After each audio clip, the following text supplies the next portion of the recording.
Picture yourself setting out on a journey that stretches for thousands of miles through vast deserts, over treacherous mountains, across unpredictable seas.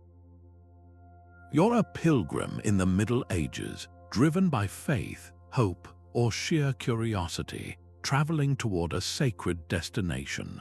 But here's what's truly astonishing. You aren't guided by the familiar constellations glittering above you each night.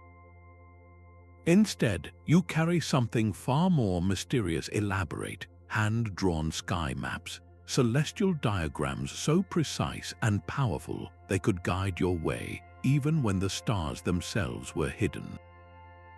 These weren't just tools, they were works of art, science, and spirit, created by some of the greatest minds of their time. And then they vanished, not just a few, but nearly all of them, disappearing from history as though they had never existed at all.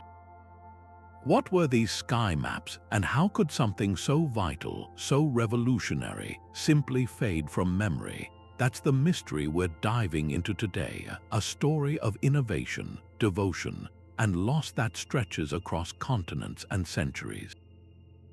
These guides didn't just show the way, they connected heaven and earth, blending astronomy with spirituality in ways we're only beginning to understand. They enabled ordinary people to accomplish extraordinary journeys, relying on knowledge that feels almost magical to our modern eyes. Yet despite their importance, they're now one of history's great silent gaps, a forgotten technology that once shaped the course of human exploration. In this video, we'll journey back in time to uncover the origins of these sky maps, explore how they worked, and piece together the clues behind their sudden disappearance. We'll meet the scholars who crafted them, the pilgrims who trusted them, and the forces both human and natural that conspired to erase them from our collective memory.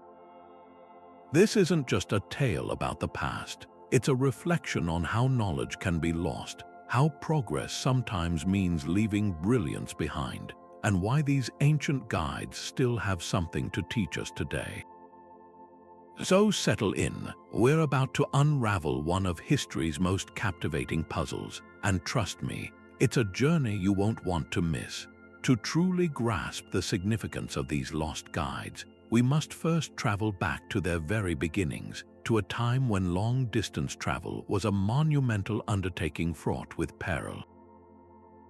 The origins of celestial sky maps are woven from the threads of necessity, faith, and burgeoning scientific curiosity that characterized the early medieval period. Imagine a world without GPS, without even reliable paper maps, a world where if clouds obscured the heavens, you could be utterly and completely lost. It was within this challenging context that a remarkable innovation began to take shape. Scholars, monks, and skilled cartographers, particularly within the flourishing Islamic caliphates and the scriptoriums of European monasteries, started to seek a navigation method that transcended the limitations of the visible night sky. They weren't just looking for a better tool, they were attempting to codify the very movements of the cosmos into a portable, usable form. This was not a solitary endeavor but a collaborative, cross-cultural project that moved along the very trade and pilgrimage routes it was designed to protect. In Baghdad, scholars at the House of Wisdom synthesized ancient Greek astronomical texts with their own precise observations. Meanwhile, in places like the monastery of St. Gall in Switzerland, monastic scribes pored over parchments, meticulously copying and annotating celestial diagrams. These maps were far more than simple functional objects. They were profound cultural artifacts. A single map could simultaneously represent the calculated path of a planet, the geographic landmarks of a known route, and the symbolic presence of a guardian saint or angel believed to watch over a particular stretch of the journey. This beautiful intersection of astronomy, geography, and spirituality meant the map was both a scientific instrument and a sacred talisman. the physical creation of these guides was a painstaking, sacred process. They were typically crafted on the most durable material available, vellum, made from carefully treated animal skin. This parchment was expensive and time-consuming to produce, which immediately tells us how valuable the final product was considered to be. Scribes used inks derived from crushed minerals, plants, and even precious metals to ensure their work would endure the rigors of travel. The most intricate maps might feature layers of information, base charts of constellations, overlays of navigational grids, and annotations in multiple languages or coded symbols. This encoding was crucial. Certain markers or alignments were designed to be understood only by initiated travelers or trusted guides, protecting the knowledge from falling into the wrong hands and ensuring the safety of the pilgrimage routes. The initial purpose was breathtakingly ambitious: to create a celestial roadmap that was utterly reliable, regardless of the time of day or the whims of the weather. A pilgrim caught in a daytime sandstorm or a week of nocturnal cloud cover could, in theory, consult their sky map, interpret the symbols against the dimly perceived sun or moon, and still find their way. This capability transformed the journey from a desperate gamble into a more secure, and therefore more spiritually focused, act of devotion. It empowered ordinary people to undertake extraordinary voyages, guided by the distilled wisdom of the era's greatest minds. This foundational drive to conquer the unknown through ingenuity and faith is what makes their eventual disappearance so puzzling and such a profound loss to our understanding of human history. But how did these intricate guides actually work? Creating a functional sky map was a feat of both art and engineering, demanding a deep understanding of the heavens and the skill to translate that knowledge onto a portable surface. The process began not with a pen but with observation. Medieval astronomers and craftsmen relied on a suite of sophisticated instruments to measure the cosmos. The astrolabe was arguably their most vital tool, an intricate brass disc, often beautifully engraved, that functioned as a portable model of the universe. By aligning its moving parts with the observed positions of the sun or a known star, a user could calculate their latitude, tell the time, and even determine the direction of prayer. Alongside it, the quadrant, a quarter circle marked with degrees, allowed for precise angular measurements of celestial bodies above the horizon. These weren't crude gadgets, they were the precision technology of their day, the result of centuries of refined mathematical and astronomical study, particularly from the Islamic world where such sciences flourished. Armed with these precise measurements, the cartographer's true challenge began: compressing the vast, three-dimensional dome of the sky onto a flat, handheld sheet of vellum or parchment. This was where science met art. The base of the map would often be a coordinate grid, a complex web of lines plotting celestial longitude and latitude. Onto this grid, the known constellations were not just drawn but often illustrated with elaborate artistry. A hero here, a mythical beast there, making the map a thing of beauty as well as function. But the true genius lay in the layers of coded information. Colors were not chosen at random. Deep blues might represent the night sky, while gold leaf applied to the sun or certain stars made them stand out, readable even in the dim light of a lantern.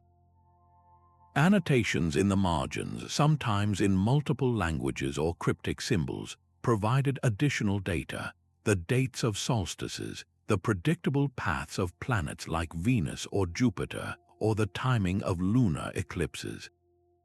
This last point is crucial. The map's most revolutionary feature was their ability to guide a traveler without requiring a single visible star.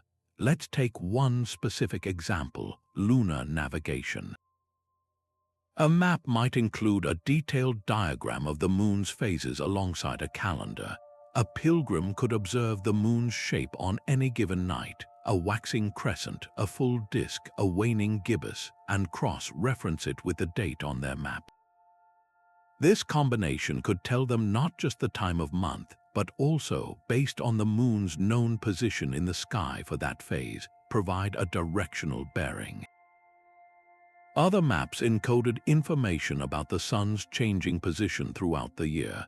By knowing the date, a traveler could estimate the sun's azimuth, its compass direction at sunrise or sunset, and use that as a steady guidepost for east-west travel. This turned the entire sky, day or night, clear or partly cloudy, into a giant clock and compass. Surviving fragments, like those found in the bindings of later books or hidden in monastic archives, testify to this ingenuity. One such fragment, discovered in a Spanish monastery, shows not just constellations, but also a series of concentric circles around the moon with numerical values, a clear indication of a system for estimating time or tide based on lunar observation. Creating such an accurate representation with such limited resources required immense intellectual flexibility. These mapmakers were working without the calculus of Newton or the telescopes of Galileo. They built their understanding on painstaking observation, inherited knowledge, and sheer, brilliant deduction. This technological marvel did more than just guide feet on the ground. It advanced the entire field of medieval science, pushing the boundaries of astronomy, cartography, and metallurgy. The precision required to craft an astrolabe or to chart a planet's retrograde motion forced a deeper engagement with mathematics and physics. In many ways, these sky maps were the seedbed for the navigational breakthroughs of the age of exploration that would follow. When we grasp the profound sophistication involved in their creation, their disappearance shifts from a historical footnote to a profound cultural catastrophe, the loss of a unique technology that stood as a towering achievement of its age. To understand why these celestial guides were so cherished and why their loss was so deeply felt, we need to step into the worn shoes of a medieval pilgrim. In an era before mass tourism or casual travel, a pilgrimage was far more than a simple trip. It was a transformative act that defined a person's life, faith, and place within their community. These journeys were undertaken as penance for sins, as a plea for healing, or as the ultimate demonstration of devotion. The destination itself was a powerful magnet for the faithful. The holy city of Jerusalem for Christians and Jews, the great mosque in Mecca for Muslims, or the shrine of St. James in Santiago de Compostela for countless Europeans. Setting out for these sites was a declaration that one's spiritual duty outweighed all earthly comforts and dangers. The physical reality of such a voyage was daunting beyond modern comprehension. A pilgrim from London to Jerusalem, for instance, faced a round trip of over 4,000 miles, a journey that could take the better part of a year or more. They ventured into landscapes utterly foreign to them, navigating through territories where they didn't speak the language, subject to the whims of unpredictable weather, hostile bandits, and the constant threat of disease. There were no roadside hotels or detailed signposts. Travel was a relentless test of endurance and faith. In this precarious existence, getting lost wasn't merely an inconvenience, it could be a death sentence.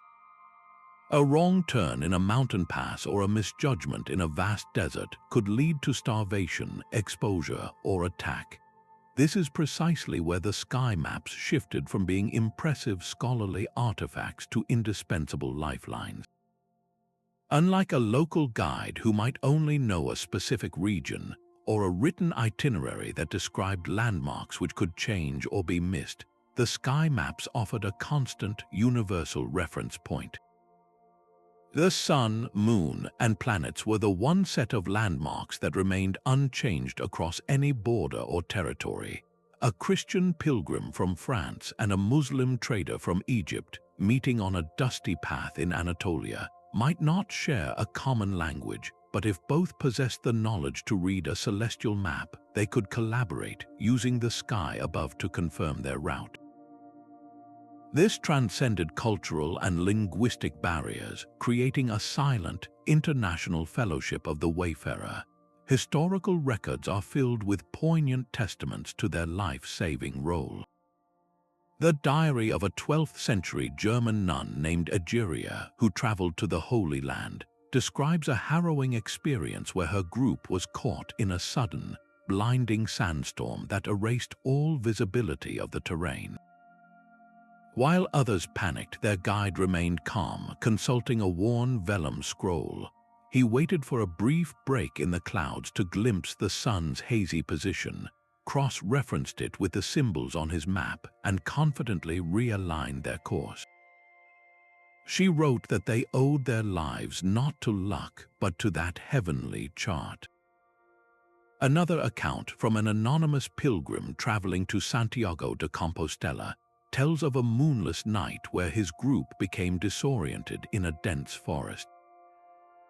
Their compass had been damaged days before in a river crossing, and they were on the verge of despair. The party's leader, a seasoned monk, produced a small, circular map from his robes. By identifying the position of a single visible planet, Jupiter, and using the map's detailed calendar of planetary motion, he was able to deduce their direction and lead them to safety by dawn. Because these journeys held such profound social and religious weight, the tools that ensured their success were treated with immense reverence.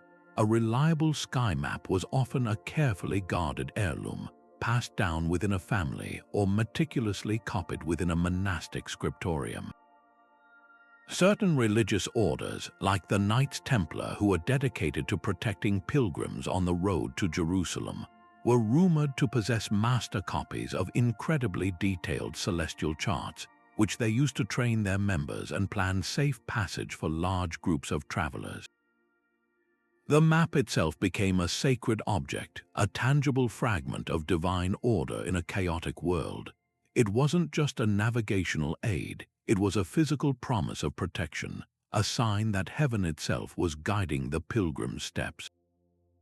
This deep cultural and spiritual embedding meant that when these maps began to vanish, it wasn't merely the loss of a technology. It was the silencing of a heavenly whisper that had comforted and guided millions of souls on the most important journey of their lives. So how exactly did a traveler find their way when the very stars they relied on were blotted out by cloud cover or the bright light of day? The secret lies in understanding that these maps were far more than just star charts. They were sophisticated multi-layered calculators that interpreted the entire sky. Medieval navigators became adept at reading a symphony of celestial movements, with the sun and moon serving as the most reliable conductors.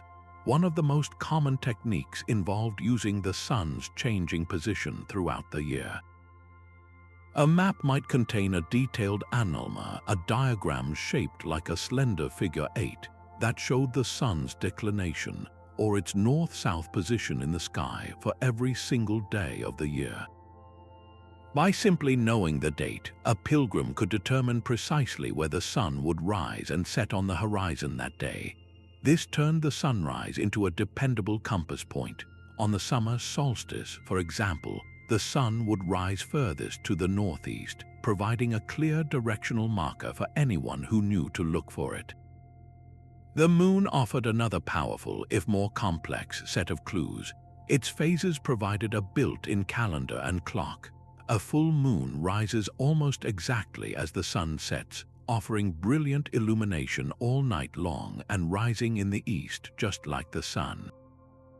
But the real genius was in using the moon's position relative to the planets and brighter stars as a reference frame, even when those stars themselves were invisible. This method, known as lunar distance, would later become a key tool for marine navigation. A traveler could use their map to know that on a specific night, the moon would be a certain number of degrees away from a planet like Jupiter. By estimating that angular distance in the sky, perhaps by holding up a fist at arm's length, they could approximate their location or the time.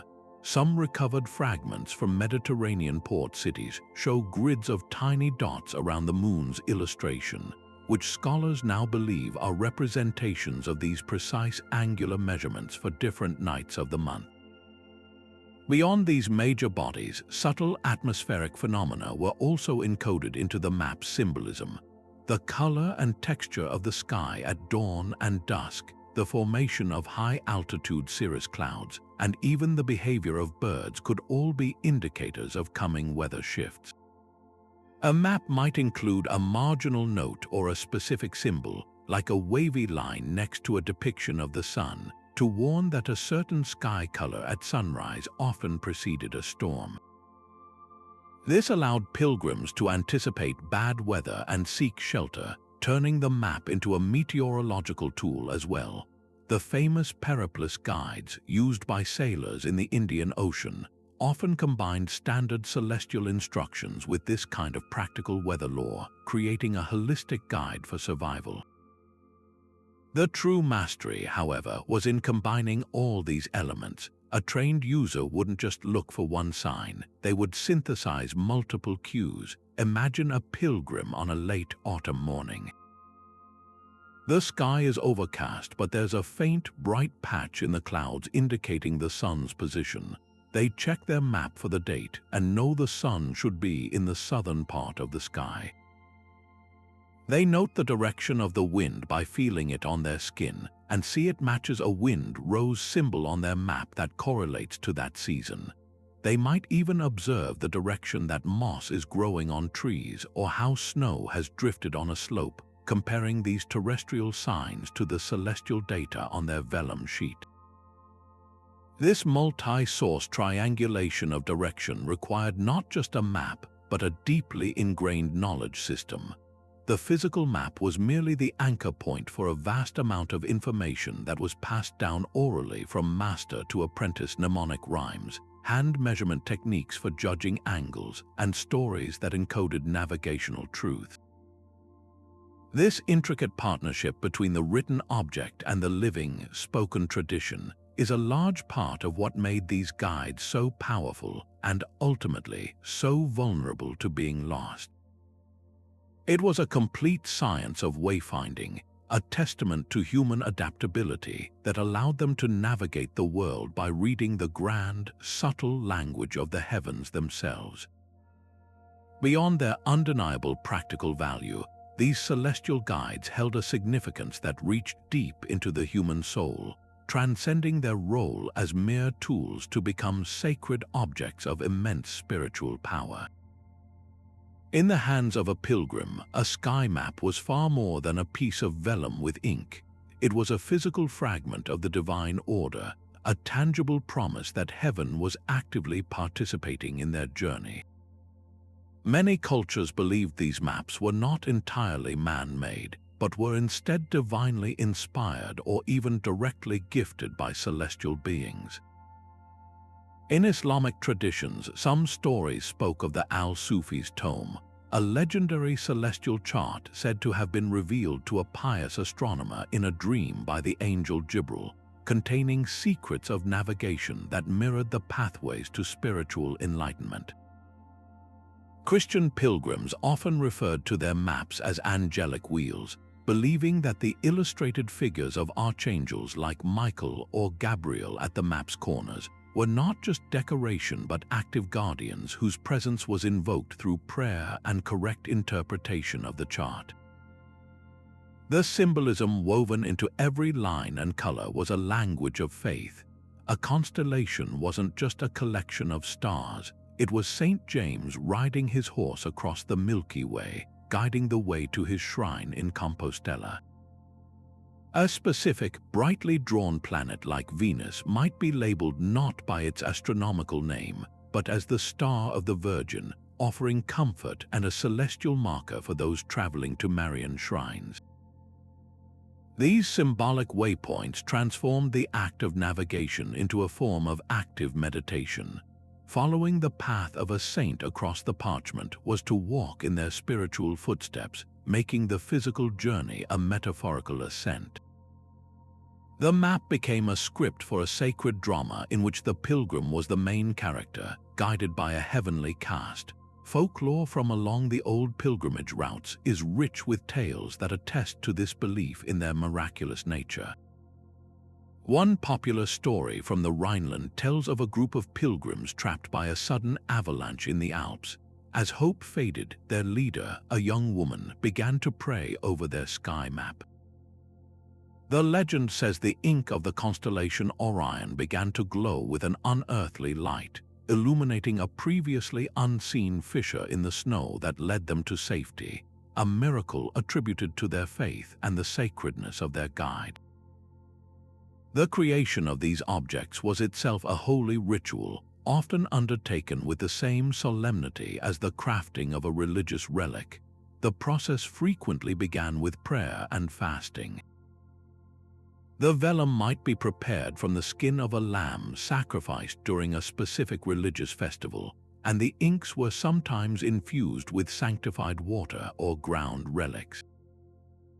Monastic scribes saw their work as an act of devotion, a way of glorifying God by mapping His creation. Each stroke of the pen was a meditation, and the completion of a map was cause for a communal celebration, often involving a blessing from an abbot or imam who would anoint the finished object with oil. This imbued the map with a communal spiritual energy before it ever embarked on its first journey. For the pilgrim, consulting the map was also a ritualistic act. It wasn't done hastily or in frustration, but with deliberate reverence. A traveler would often say a short prayer before unrolling it, asking for clarity of vision and wisdom to interpret the signs correctly.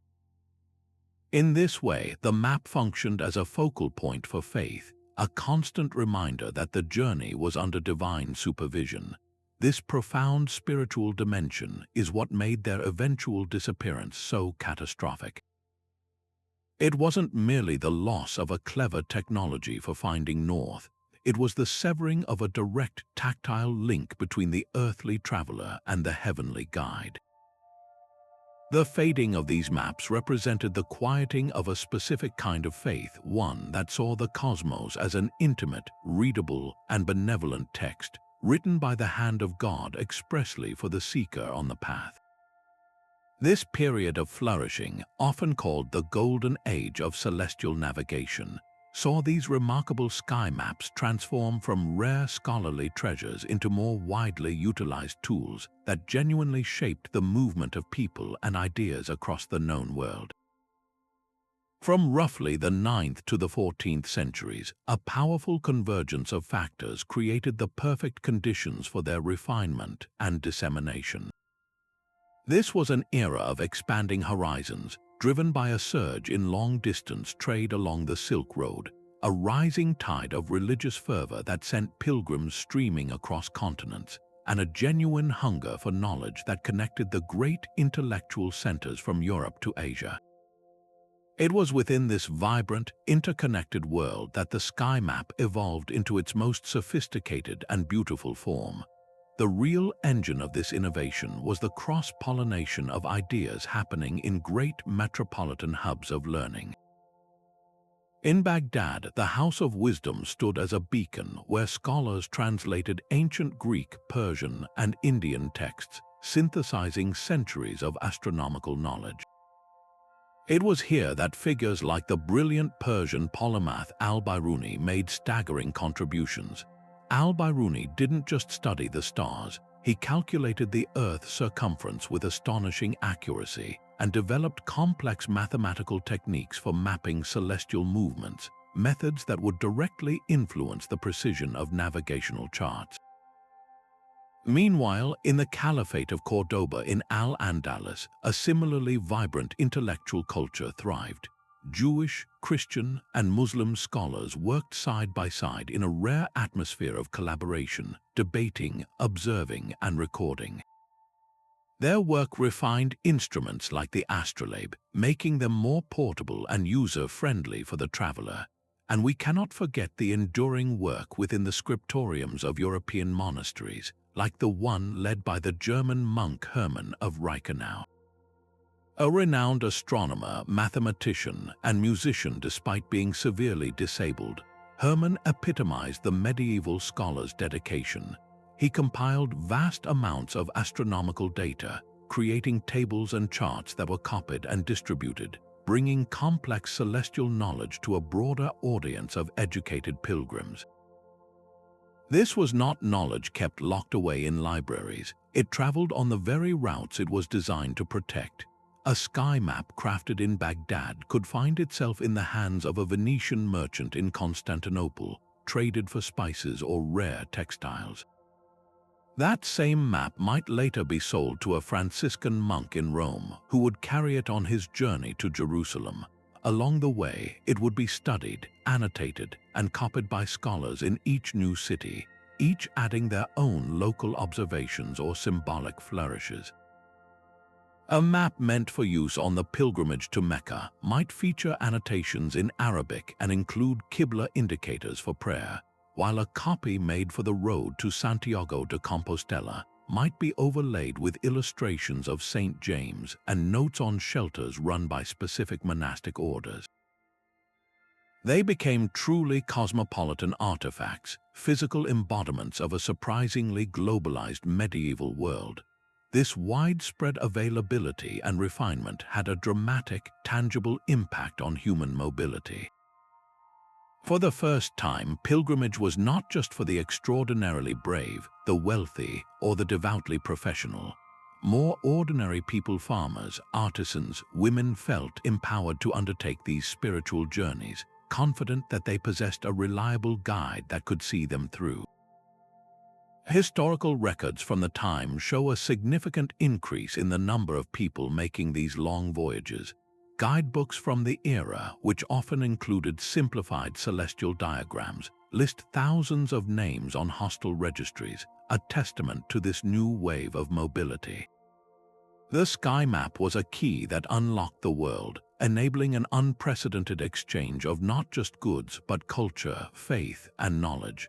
This golden age stands as a powerful refutation of the notion that the medieval period was a dark age of ignorance. It was, in fact, a peak of specialized innovation, a time when humanity looked up at the vast, complex sky and succeeded in drawing a reliable, portable path through it. The sheer height of this achievement makes the fact that it all virtually vanished from common knowledge just a few centuries later one of history's most intriguing and perplexing silences. Yet for all their brilliance and spiritual significance, these celestial guides existed in a fragile world, one where the rise and fall of empires could erase entire libraries of knowledge in a single, violent stroke. The first and perhaps most devastating blow to the survival of the sky maps came not from a lack of faith or a failure of technology, but from the brutal and unpredictable upheavals of shifting political power. The very trade and pilgrimage routes that served as the lifeblood for the exchange of these maps also made them vulnerable, as they became collateral damage in the great conflicts that redrew the medieval world. Imagine a meticulously crafted sky map, a product of decades of observation and scholarly collaboration, stored safely within the great House of Wisdom in Baghdad, a library that was one of the most renowned centers of learning on Earth. Then in 1258, the unthinkable happened. The Mongol armies of Hulagu Khan, grandson of Genghis, laid siege to the city.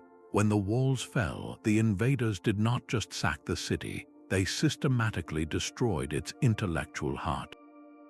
Historical accounts describe the waters of the Tigris River running black with the ink from countless shredded manuscripts and red with the blood of the scholars who tried to protect them.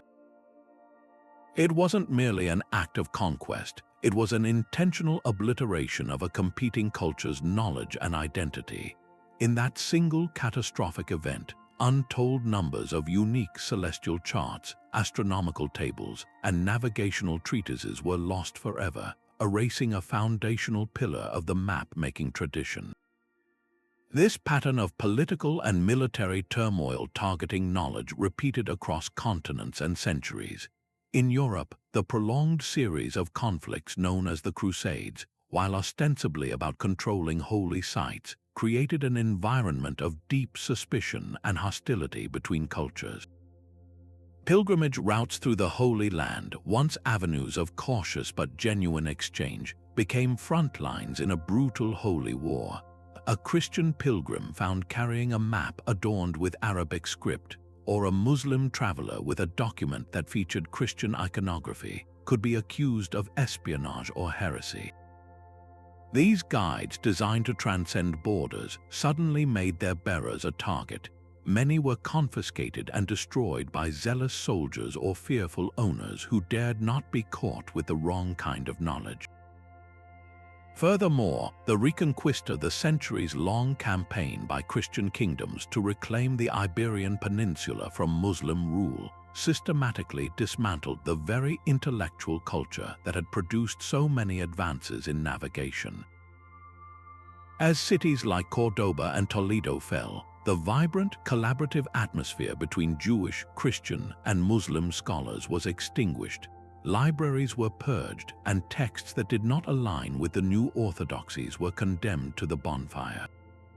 A sky map, with its blend of practical science and spiritual symbolism, was particularly vulnerable.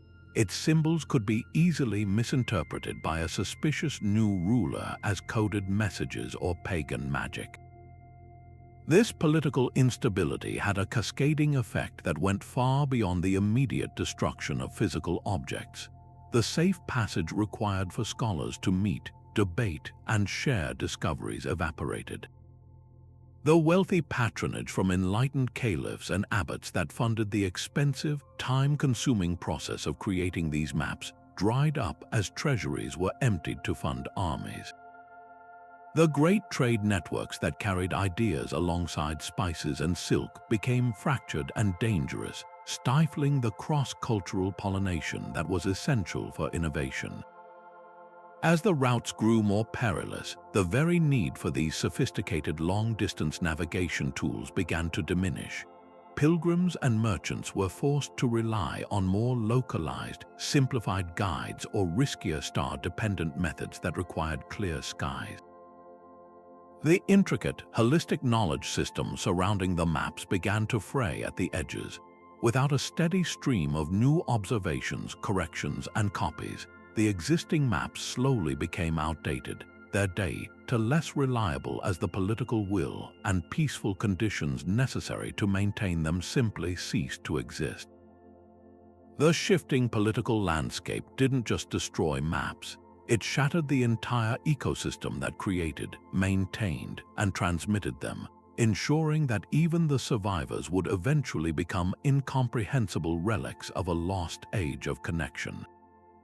Yet, even as political turmoil destabilized the world that created them, a quieter, more profound revolution was brewing, one rooted not in destruction but in dazzling innovation. The 15th century ushered in a new era of exploration, driven by a suite of navigational technologies that were simpler, more reliable, and far more accessible than the intricate sky maps of old. At the forefront of this revolution was an invention that seemed almost magical in its simplicity: the magnetic compass. Unlike a celestial chart that required a clear view of the heavens and the knowledge to interpret complex symbols, the compass provided a constant, unwavering pointer to magnetic north. It worked in the pitch black of night, under dense cloud cover, or in the blinding glare of a midday desert sun. A traveler no longer needed to be a trained astronomer. They simply needed to glance at a needle floating in a bowl of water or mounted on a pivoting card. This democratization of navigation was a game-changer. Suddenly, the profound knowledge once guarded by scholars and masters could be replaced by a tool that any sailor or merchant could afford and understand. This was not the only advancement reshaping how people moved across the world. The mariner's astrolabe and later the cross staff offered more streamlined ways to measure the sun's altitude for determining latitude, methods that were less abstract than interpreting a full celestial diagram. Portolan charts with their detailed coastlines and web of room lines radiating from compass roses provided a straightforward, terrestrial-focused map of the known world. These new tools prioritized efficiency and practicality. They answered the immediate questions of which direction am I facing and how far north or south am I. With direct mechanical answers, the sky map, by contrast, answered a more holistic and philosophically complex question: where am I within the cosmos? For a European prince funding expeditions to find a sea route to the Indies, the former set of questions was infinitely more valuable. This is where figures like Portugal's Prince Henry the Navigator become pivotal. His legendary navigation school at Sagres became a cradle for this new technological ethos. Henry wasn't funding mystics or theologians. He was patronizing instrument makers, cartographers, and shipbuilders. His goal was not spiritual enlightenment through journey, but tangible commercial gain through the discovery of faster, safer trade routes. The tools that emerged from this environment were designed for volume, speed, and repeatability, values that stood in stark opposition to the individualized, spiritually infused practice of celestial wayfinding. The contrast between the old and new ways was stark. Using a sky map was an interpretive art. It demanded the user to hold a vast amount of information in their mind: calendar dates, lunar phases, mythological symbolism, and the oral traditions passed down from their teacher. It was a deeply personal and engaging process, connecting the traveler to the rhythms of the universe. Using a compass was a transactional act. The answer was immediate and required no interpretation. This shift in technology represented a broader shift in human consciousness from a worldview that saw humanity as part of an interconnected, spiritual cosmos to one that saw the natural world as a system to be measured, mastered, and exploited for gain. The knowledge of the sky maps didn't vanish overnight. For a time, the old and new systems existed in an uneasy tandem. An experienced ship's pilot might still consult a worn celestial chart to confirm a compass reading on a long voyage, valuing the deep, contextual knowledge it provided. But as the new tools proved their reliability again and again, and as a new generation of navigators was trained solely on their use, the older tradition began to seem not just difficult but unnecessary. The specialized knowledge required to create and interpret the maps was no longer passed down. The master-apprentice chains were broken. The maps themselves, no longer critical for survival, were set aside in chests, used as binding scrap for newer books, or simply left to decay. Their brilliance was not defeated. It was made redundant by a wave of progress that valued simplicity over sophistication and efficiency over tradition. It was a quiet, almost peaceful obsolescence, but one that was utterly final. But perhaps the most fragile thread in this entire tapestry of knowledge was not the vellum or the ink, but the human voice. The most vital secrets of the sky maps were never written down at all. They lived and breathed in the intimate space between a master and an apprentice. Think of the map not as a complete guide, but as a cheat sheet for a vast performative art. The parchment held the symbols, the diagrams, the static data. But how the rhythm of interpreting a faint sun haze through clouds, the mnemonic song that recalled the moon's path for each season, the specific hand gestures used to measure angles against the horizon. This was knowledge passed down through stories, songs, and years of side-by-side travel. A map might show a series of dots near a constellation, but only the oral tradition could teach the navigator the rhyme that encoded the timing of when those stars would be highest in the sky, or the story that linked them to a landmark on the ground. This was a living library, and its shelves were the memories of skilled individuals. This system was incredibly robust until it wasn't. Its greatest weakness was its reliance on an unbroken chain of human connection, a chain that proved terrifyingly vulnerable to the upheavals of the 14th century.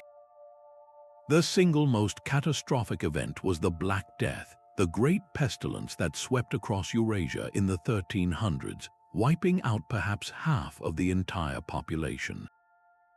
The plague did not discriminate. It felled kings and peasants, scholars and soldiers, and crucially, it decimated the masters of celestial navigation. Whole communities of knowledge were erased overnight. Imagine a master navigator in a port city, the sole keeper of a complex oral tradition for reading monsoon winds from celestial signs. He dies along with his 2 senior apprentices. The few junior apprentices who survive may have learned the songs but not their deeper meanings, or they may have only fragments of the techniques. The beautifully intricate system shatters into disconnected, misunderstood pieces. The maps still exist physically, but the key to unlocking their full potential has died with their interpreters. Even in places spared the worst of the plague, other social disruptions took a heavy toll. The 100 Years' War between England and France, along with countless other regional conflicts, conscripted young men who might have been apprentices into soldiers, tearing them away from their studies. The growth of lucrative, safer trades in burgeoning cities drew potential students away from the difficult, nomadic life of a professional guide. The slow decline of long-distance pilgrimage routes as political borders shifted and became more dangerous meant there were fewer opportunities to practice and pass on these skills in their proper context. You can't learn to navigate by the winter sky in a classroom in the summer. It required continuous, practical application. We see echoes of this loss in the frustrating accounts from later centuries. An 18th century antiquarian, for instance, might discover a beautifully illuminated sky map in a monastery archive. He could recognize the constellations, but the peculiar annotations in the margins, the sequence of seemingly random numbers near the moon, or the unusual color codes were a complete mystery. The written language on the map was often Latin or Arabic, which he could read, but the oral language, the unwritten cipher that gave those symbols life, was gone forever. In some isolated communities, like certain monastic orders on remote islands or nomadic tribes in mountainous regions, fragments of this knowledge persisted for a few more generations. But without the constant refinement and correction that comes from a vibrant, connected community of practitioners, the knowledge inevitably degraded. Stories meant to preserve accuracy became fantastical folktales. Precise measurement techniques devolved into superstitious rituals. The maps themselves, once dynamic tools, became objects of curiosity or reverence, their original purpose fading into legend.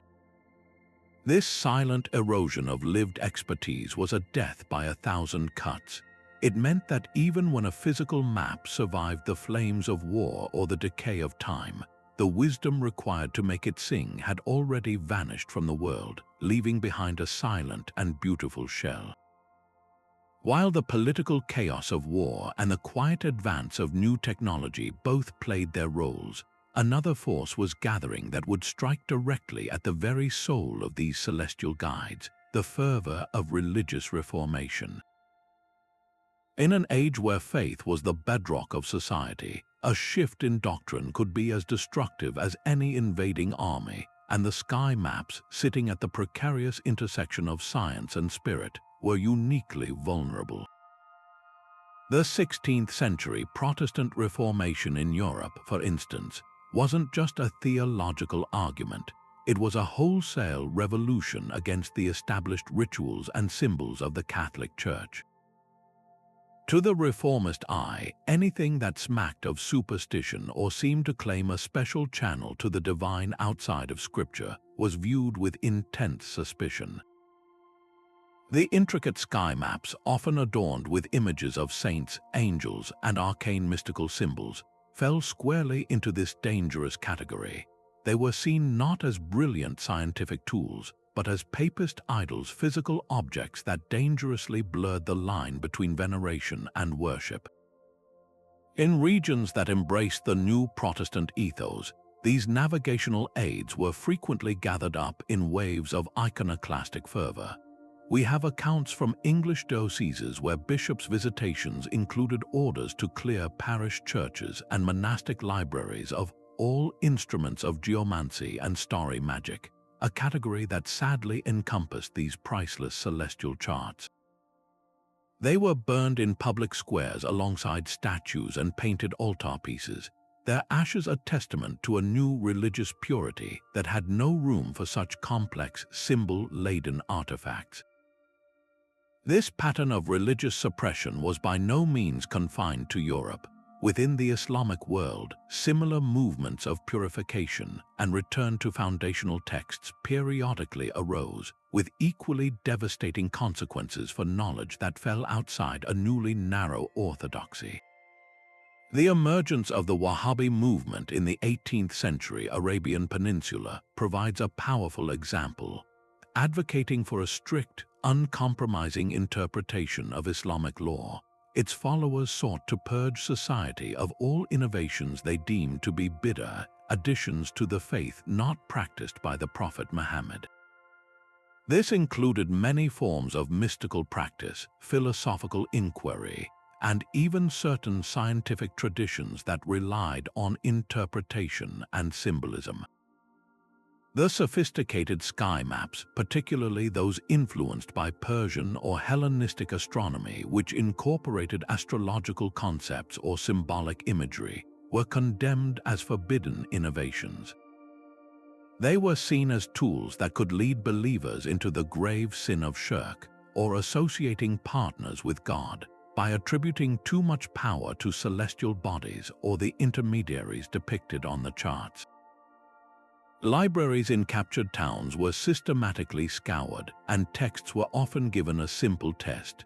If the content was solely the Quran or Hadith, it was spared. If it contained complex diagrams, astrological calculations, or symbolic illustrations, it was fuel for the bonfire. This intentional destruction, driven by a sincere desire to protect the faith, had the unintended consequence of severing a rich thread of navigational and astronomical knowledge that had been part of Islamic scholarship for centuries.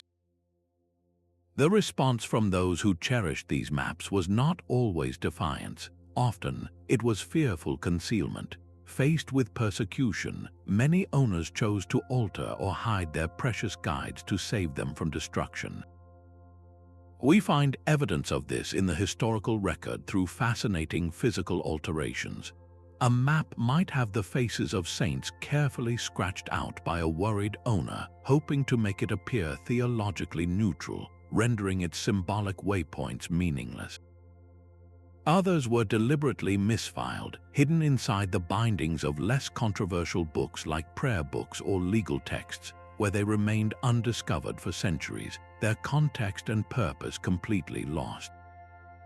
In one remarkable case, a beautifully illuminated sky map was found folded inside a wall of a medieval French farmhouse, presumably sealed away by a family during the wars of religion, who hoped to retrieve it when the danger passed, a hope that evidently never came to fruition. This act of hiding while preserving the physical object often proved just as fatal to the knowledge it contained as burning it. When a map is separated from its community of users and the oral tradition that explained it, it becomes a silent, cryptic artifact. A strange diagram discovered generations later in an attic trunk is just a curiosity. Its power as a functional guide dies with the last person who knew how to read it. This religious censorship thus achieved its goal on multiple levels. It destroyed many maps outright, and it forced the survivors into a secrecy that stripped them of their utility and ensured they would not be passed on. The message was clear: to use such a map was not just old-fashioned, It was dangerous, heretical, and socially stigmatized. This powerful disincentive ensured that future generations of scholars and travelers would look elsewhere for their guidance, turning their backs on a system of knowledge that had once connected the earth to the heavens.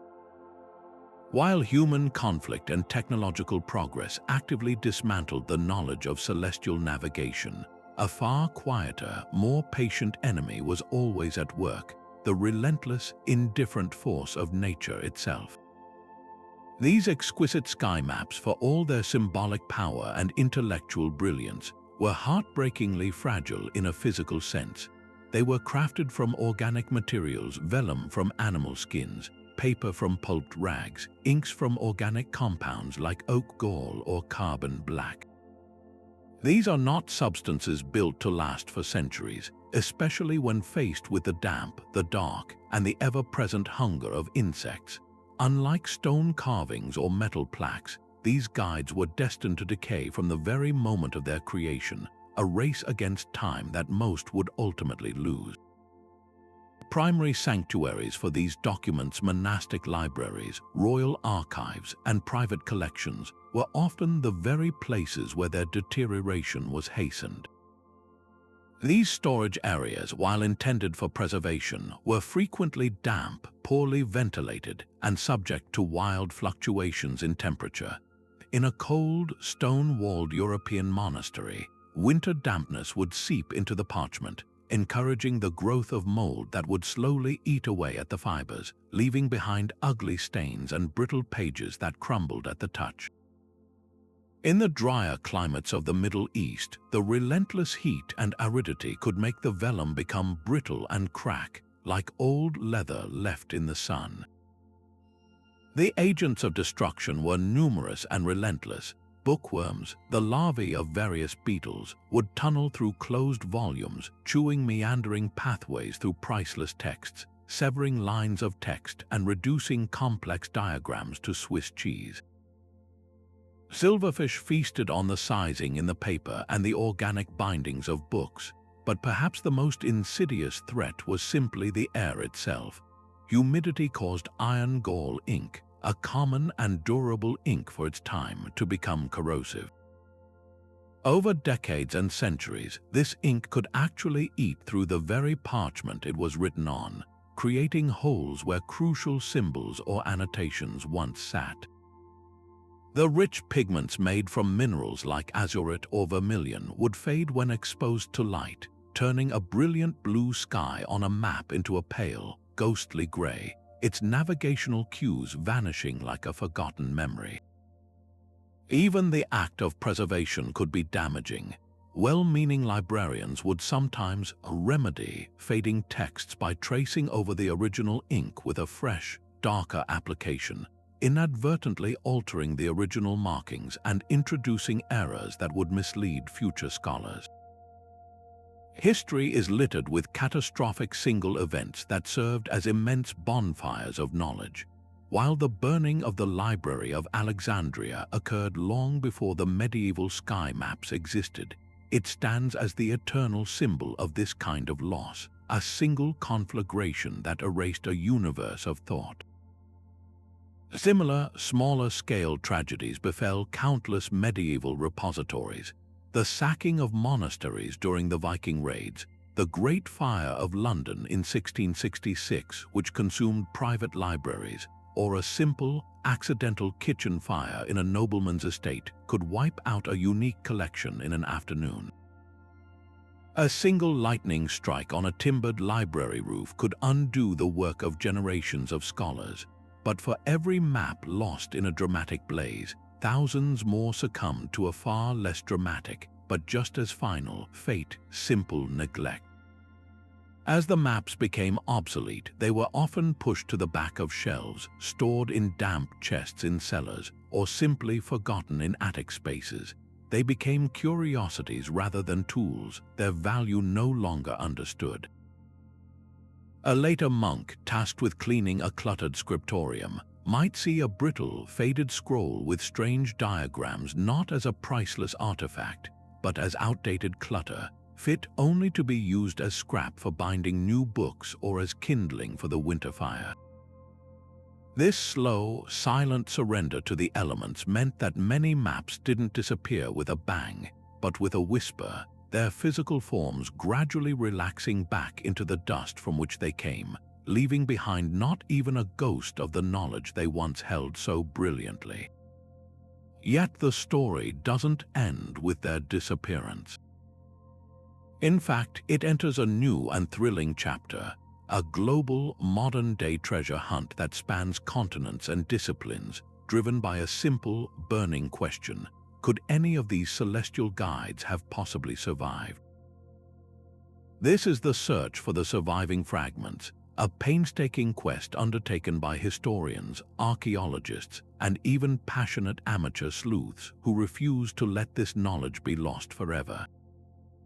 Their work is a unique blend of high-tech science and old-fashioned detective intuition, a race against time to find these needles in the vast haystack of history.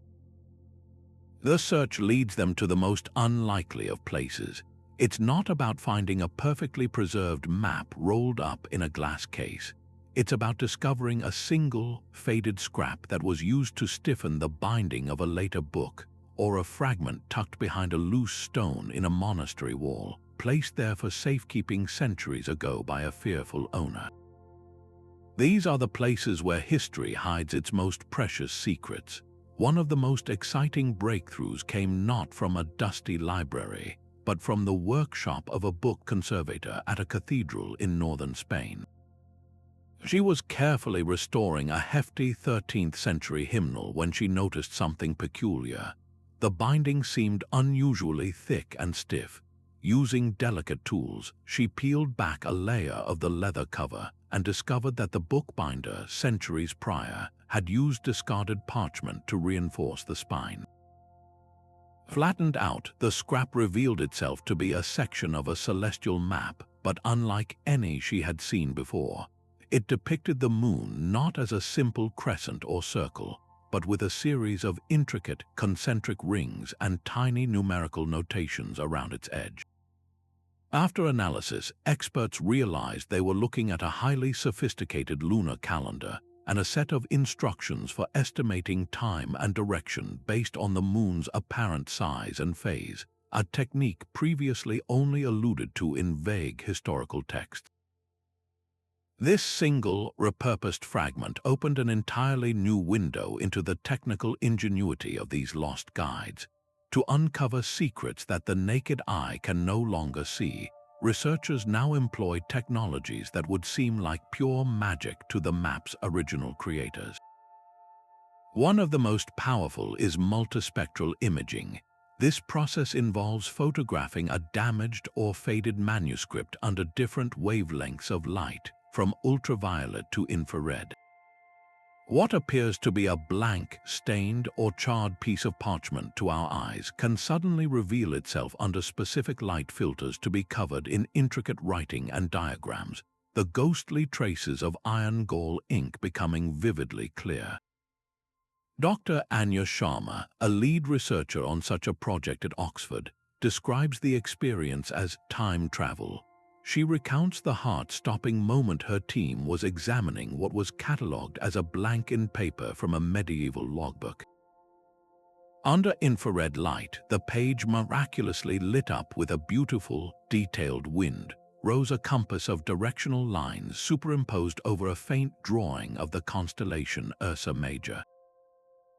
It was a clear fragment of a sky map, its information preserved invisibly for centuries, waiting for the right light to make it seen again. But for every moment of exhilarating discovery, there are years of dead ends and frustration. The search is often like assembling a planet-sized jigsaw puzzle with 99% of the pieces missing. Researchers cross-reference vague monastery inventory lists that mention a starry wheel or a heavenly chart with known travel routes of scholars, hoping to triangulate where a map might have ended up. They spend weeks carefully thawing and examining frozen blocks of manuscripts recovered from Arctic shipwrecks, where the cold water may have preserved them. They follow folklore and local legends, like the tale of a magic navigation chart said to be sealed within the walls of a remote Greek monastery on Mount Athos. The pursuit is fueled by equal parts rigorous scholarship and a steadfast, almost romantic, belief that these artifacts are still out there, hidden in plain sight. Each tiny fragment recovered, each new symbol decoded, is a monumental victory. It adds another crucial data point, helping to rebuild our understanding of the immense intellectual universe that was lost. This relentless global effort is more than just academic. It is an act of profound cultural recovery, a testament to our enduring desire to reconnect with a forgotten thread of human genius and to finally hear the whispers of the heavens once more. With the physical maps fading into dust and their practical knowledge slipping from memory, something fascinating began to happen in the human imagination. These guides, once understood by scholars and pilgrims as sophisticated scientific instruments, were gradually transformed in the popular mind into objects of pure magic and wonder. Stripped of their original context, they became blank slates upon which communities could project their deepest fears, hopes, and beliefs about the nature of the world. A tool that could reliably predict the path of the moon or the sun's declination was, to a later generation that no longer understood its mechanics, indistinguishable from sorcery. And so, across the continents they had once guided, a rich tapestry of myth and legend began to weave itself around their memory, blurring the line between historical tool and fairy tale artifact. In the misty highlands of Scotland and Ireland, Celtic folklore speaks of the Mappa and Annam, or the soul map. This was not a chart for guiding the living, but a sacred document said to be entrusted to certain monastic orders, which depicted the constellations not as they appear in our sky, but as they were believed to shine in the afterlife. The legend tells that a dying person could confess their sins to a monk, who would then consult this otherworldly chart. Based on the positions of these celestial lights, the monk would prescribe a specific number of prayers or a particular pilgrimage for the soul's purification after death. The map itself was said to be invisible to the unfaithful, its vellum appearing blank unless viewed by someone with a truly pure heart. This story beautifully encapsulates how the original purpose of the sky map, to provide spiritual guidance on a journey, was metaphysically extended beyond the grave, transforming a navigational aid into a direct conduit to divine judgment and mercy. Meanwhile, within Islamic mystical traditions, particularly among Sufi orders, stories circulated of the Al-Qawatim al-Samawiyya, the heavenly seals. These were not maps made by human hands, but divine revelations granted to prophets and saints. One popular tale describes the prophet Idris, often associated with the biblical Enoch, who was taken into the heavens and shown the great celestial clockwork. Upon his return, he was gifted a map that was not drawn on parchment, but etched onto a single, luminous pearl. This pearl map was said to contain not just directions, but the very secrets of time and weather. A person who knew how to read it could calm a stormy sea by tracing a specific pattern on its surface, or find a hidden oasis by aligning the pearl with the moon. These accounts elevated the sky maps from human inventions to gifts of divine provenance, reflecting a deep-seated belief that such profound knowledge could not have been conceived by mortal minds alone, but must have originated from a higher, celestial source. This process of myth-making served a dual purpose. On one hand, it preserved the memory of the maps in the cultural consciousness long after their practical use had faded. They lived on in campfire stories, in epic poems recited by bards, and in the cautionary tales mothers told their children. In this way, the legends acted as a kind of folkloric preservation, a stubborn echo of a lost technology. However, this same process also profoundly distorted their true nature. The intricate layers of astronomical data, the carefully calibrated grids, the product of generations of patient observation, all of this was erased and replaced with magic. The scholar-scribe who spent a lifetime perfecting his craft became, in legend, a powerful sorcerer. The user who diligently learned to interpret symbols became a chosen hero who could command the elements. This transformation from science to superstition made it increasingly difficult for later historians to take the original maps seriously. When a Renaissance scholar came across a reference to a weather-controlling chart in an old text, they would likely dismiss it as mere fantasy, never realizing it was a garbled account of a very real, very sophisticated meteorological guide. The myths, in their effort to keep the maps alive, ultimately buried their true genius under a mountain of enchanting but misleading folklore. The story of the vanished sky maps is not a solitary tragedy in human history, but rather one poignant chapter in a much broader, recurring theme: the quiet erosion of brilliant, adaptive technologies that fall victim to the relentless march of progress. To truly appreciate the scale of this loss, we can look to other corners of the globe, where entirely different cultures invented their own extraordinary methods of wayfinding, only to see them fade into obscurity for strikingly similar reasons. Consider the Polynesian voyagers who conquered the vast expanse of the Pacific Ocean, the largest body of water on Earth, centuries before European explorers dared to venture far from sight of land. Their primary tool was the matang, or stick chart, an elegant, abstract latticework of palm ribs and cowrie shells. These were not maps in the Western sense. They were not literal representations of land masses. Instead, they were genius diagrams that encoded the complex, rhythmic patterns of ocean swells. The curved sticks represented how waves refracted around islands, while the shells marked the islands themselves.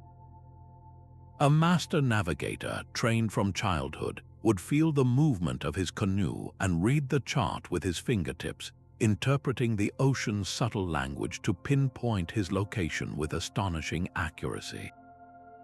Yet, with the arrival of Western ships equipped with compasses and sextants, this profound, tactile knowledge was rapidly dismissed as primitive.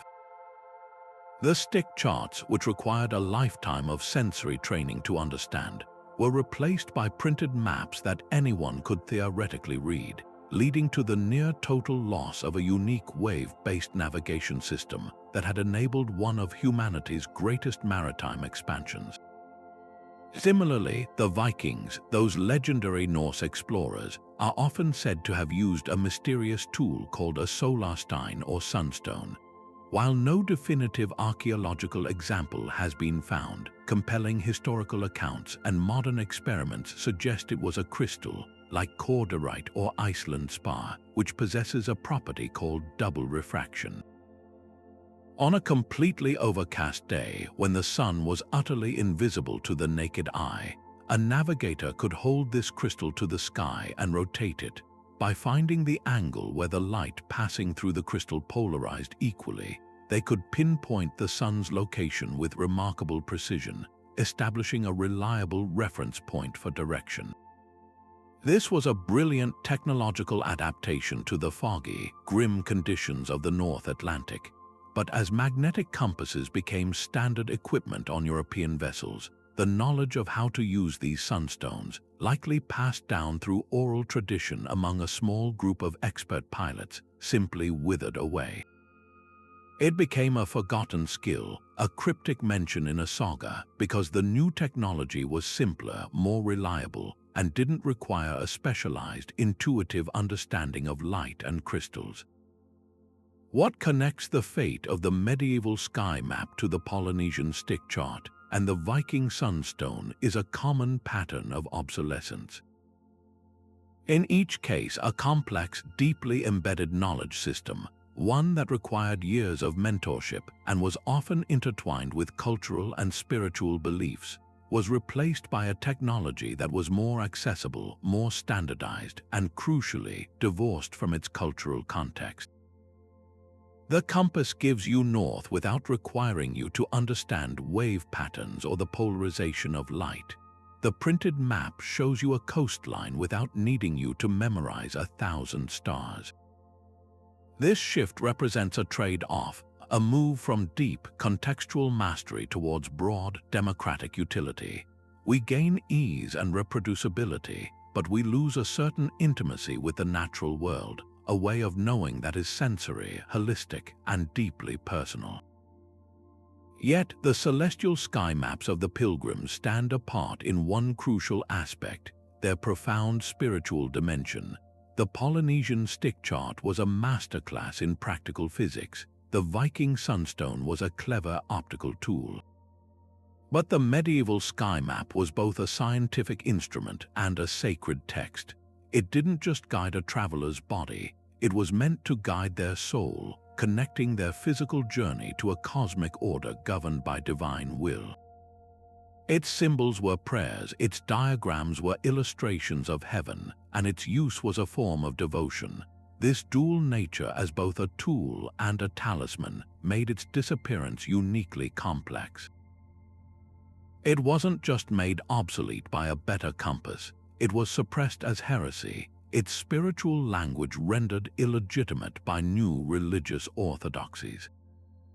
This comparison reminds us that the loss of these wayfinding systems is never just about technology.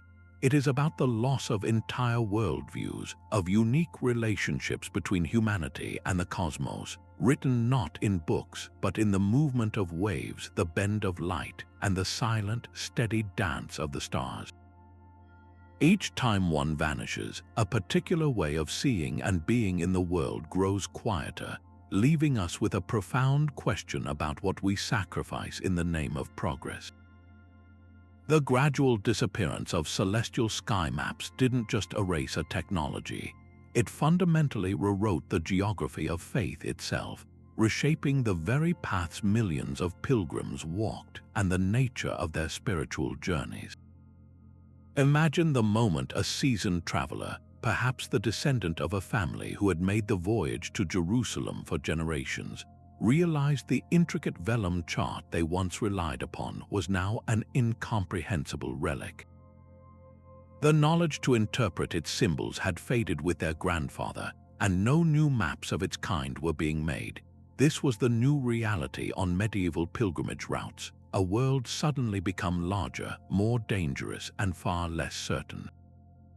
The loss of these universal celestial guides forced a dramatic and often perilous shift in how people moved across the world, trading a shared, cosmic language for a patchwork of local and often inferior alternatives.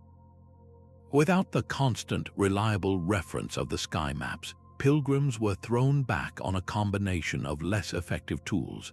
They increasingly depended on written itineraries, which were essentially descriptive lists of landmarks. A typical guide might instruct a traveler to follow a river for 2 days until reaching a large, lightning-struck oak tree, then turn left toward a distant mountain range.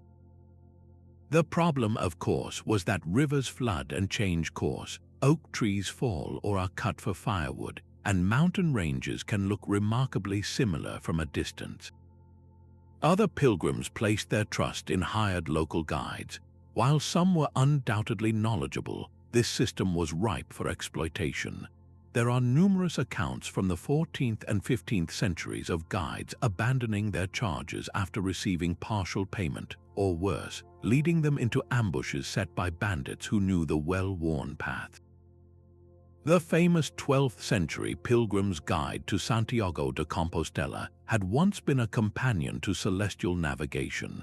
Now, its descriptions of terrain became the primary source of direction, a literal shot in the dark compared to the precise science that preceded it.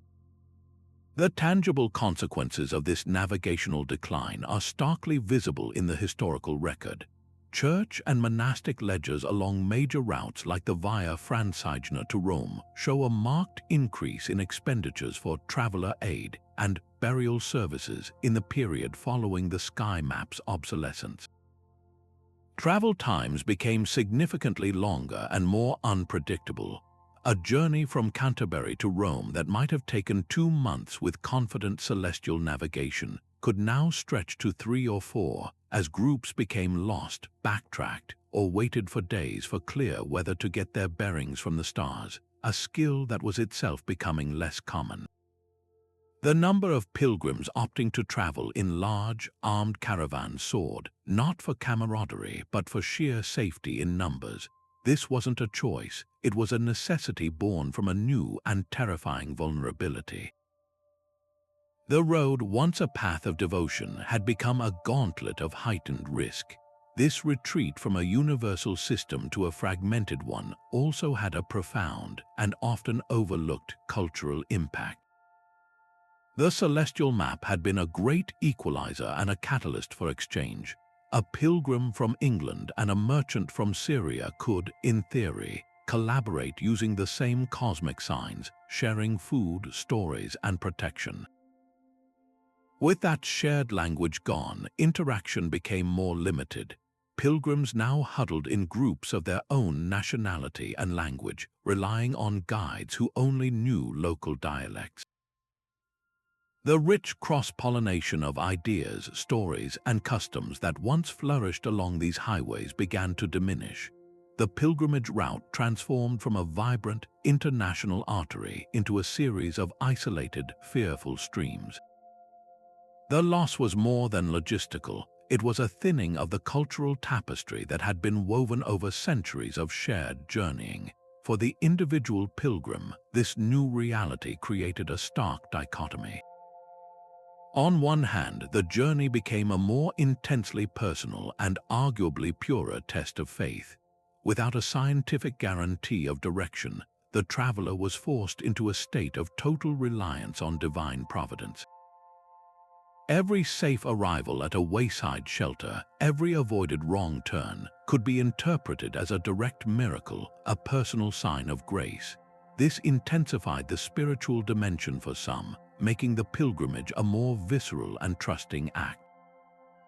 For many others, however, it simply made the ordeal unacceptably dangerous. This pushed pilgrims towards greater dependence on large, institutionalized systems of support. The role of religious orders like the Knights Hospitaller expanded as they offered secure, well-marked routes protected by their knights. A network of hostels and caravanserais, often run by the church or local lords, became not just a convenience but a vital lifeline. The pilgrimage was becoming less of a personal adventure and more of a managed, institutional process. The disappearance of the sky maps, therefore, did more than just change how people traveled. It subtly altered the very relationship between the faithful and their faith, shifting the balance from personal, celestial-guided endeavor towards a more structured and ultimately more commercialized religious experience. Thankfully, the story of these celestial guides doesn't end with their disappearance into the fog of history. A passionate and dedicated group of modern detectives, historians, astronomers, computer scientists, and even adventurous hobbyists have taken up the mantle, embarking on a fascinating global effort to reverse engineer these lost marvels. This isn't just an academic exercise, it's a form of technological resurrection, a quest to breathe life back into silent parchment and reclaim a forgotten chapter of human ingenuity. The process is a meticulous blend of deep scholarship and cutting-edge technology, requiring its practitioners to think like both a medieval monk and a modern software engineer. The foundation of any reconstruction is a deep dive into the scattered historical record. Researchers scour everything from monastic library inventories and pilgrims' diaries to astronomical treatises, and even marginal doodles in unrelated texts, searching for any passing description, fragmentary illustration, or cryptic clue about how these maps might have looked and functioned. A single line in a traveler's account, like "we consulted the wheel that showed the moon's path," becomes a crucial data point. This literary detective work is then married with precise astronomical data. Using sophisticated software like Stellarium or custom-built programs, scientists can rewind the night sky, calculating the exact positions of stars, planets, and the moon for any given date and location centuries ago. This creates a verified digital baseline of the medieval heavens against which any potential map's accuracy can be tested.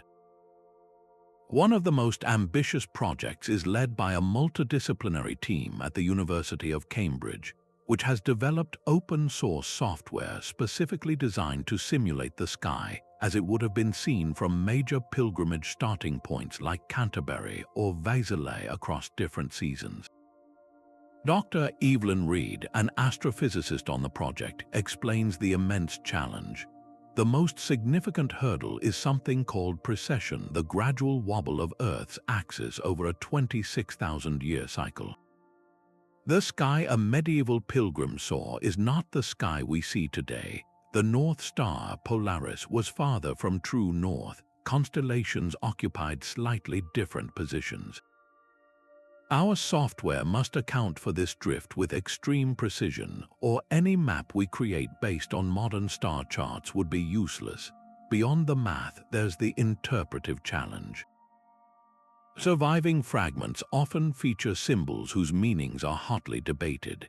Is a series of dots near a constellation a decorative element, a representation of a planet's path, or a mnemonic device for a specific prayer or song?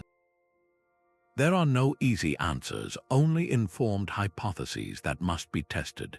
This is where experimental archaeology takes over, moving the research from the computer screen into the real world.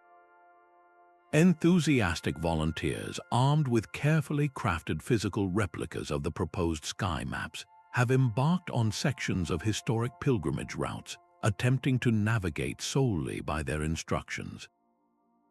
These aren't casual hikes, they are rigorous tests of the map's practicality.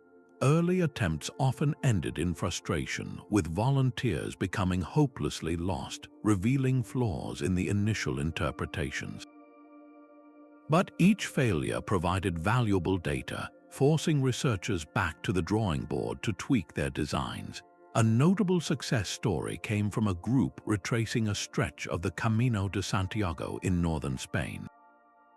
Using a reconstructed map based on a fragment found in a Spanish monastery, which emphasized lunar navigation, they were able to successfully navigate a complex, cloud-covered stretch of coastline at night, a breakthrough that validated both the fragment's potential purpose and the sophistication of the methods it encoded.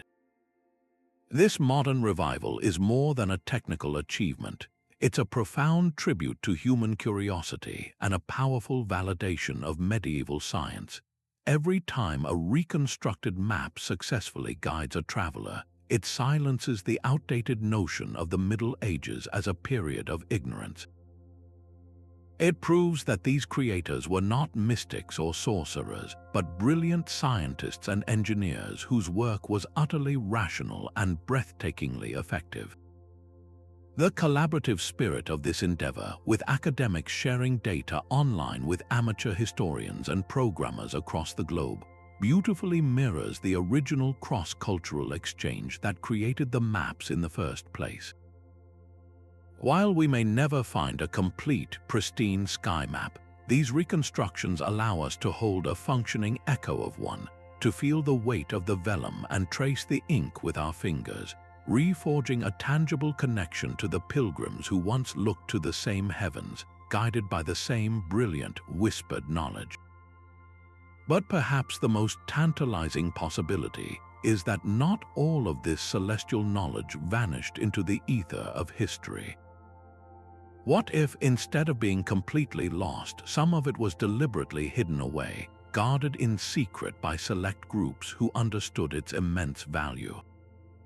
This theory pushes our investigation from the realm of historical decline into the shadowy world of secret societies and clandestine guardians.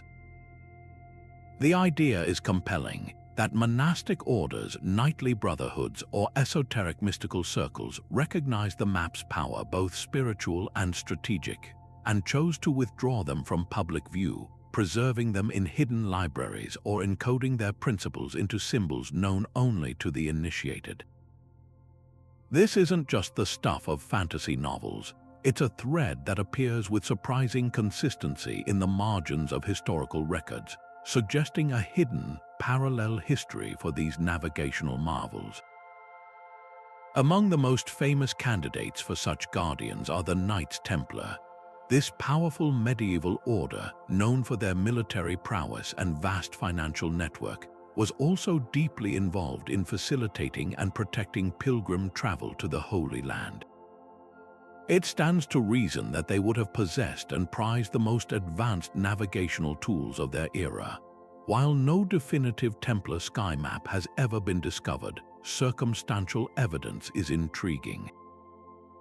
The sudden and brutal dissolution of the order in the early 14th century, engineered by King Philip Roman IV of France, was followed by widespread rumors that their vast treasures, not just gold, but also relics and secret knowledge, had been smuggled to safety before the arrests. Could this treasure have included sophisticated celestial charts, perhaps even master copies used to train their knights in guiding pilgrims across treacherous terrain? The Templars' famous maritime activities, with their own fleet of ships operating from La Rochelle, further support the idea that they would have required and guarded superior navigation techniques, potentially more advanced than those commonly known. Moving from the martial to the mystical, various Sufi brotherhoods within the Islamic world also present a compelling case for being knowledge guardians. Sufism's emphasis on inner journeying and esoteric knowledge created a perfect environment for preserving complex, symbolic systems like the sky maps. Certain orders, particularly those with a strong emphasis on celestial symbolism and astrology, are rumored to have maintained ancient astronomical traditions long after they had fallen out of favor in more orthodox circles. The transmission of this knowledge would have been perfectly suited to the Sufi master-disciple relationship, where secrets were passed orally and through direct experience rather than written in books that could be easily discovered and destroyed. A cryptic manuscript from a Turkish Sufi lodge, for instance, might not contain a full map, but a series of geometric patterns and numerical codes that, when understood by a trained initiate, could reconstruct the principles of celestial navigation. This form of preservation is the historian's greatest challenge. It leaves almost no physical trace, existing only in the silent continuity of a living tradition.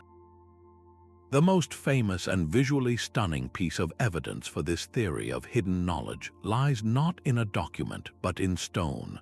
Rosslyn Chapel in Scotland, built in the 15th century by the St. Clair family, is a monument awash with intricate carvings that have fueled speculation for centuries.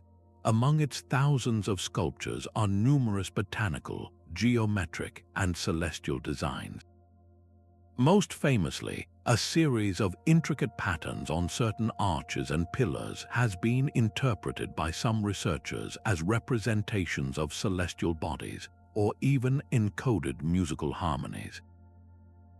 While the popular idea that the chapel's ceiling holds a frozen music chart of the stars is likely an oversimplification, the presence of such complex and unique symbolism is undeniable.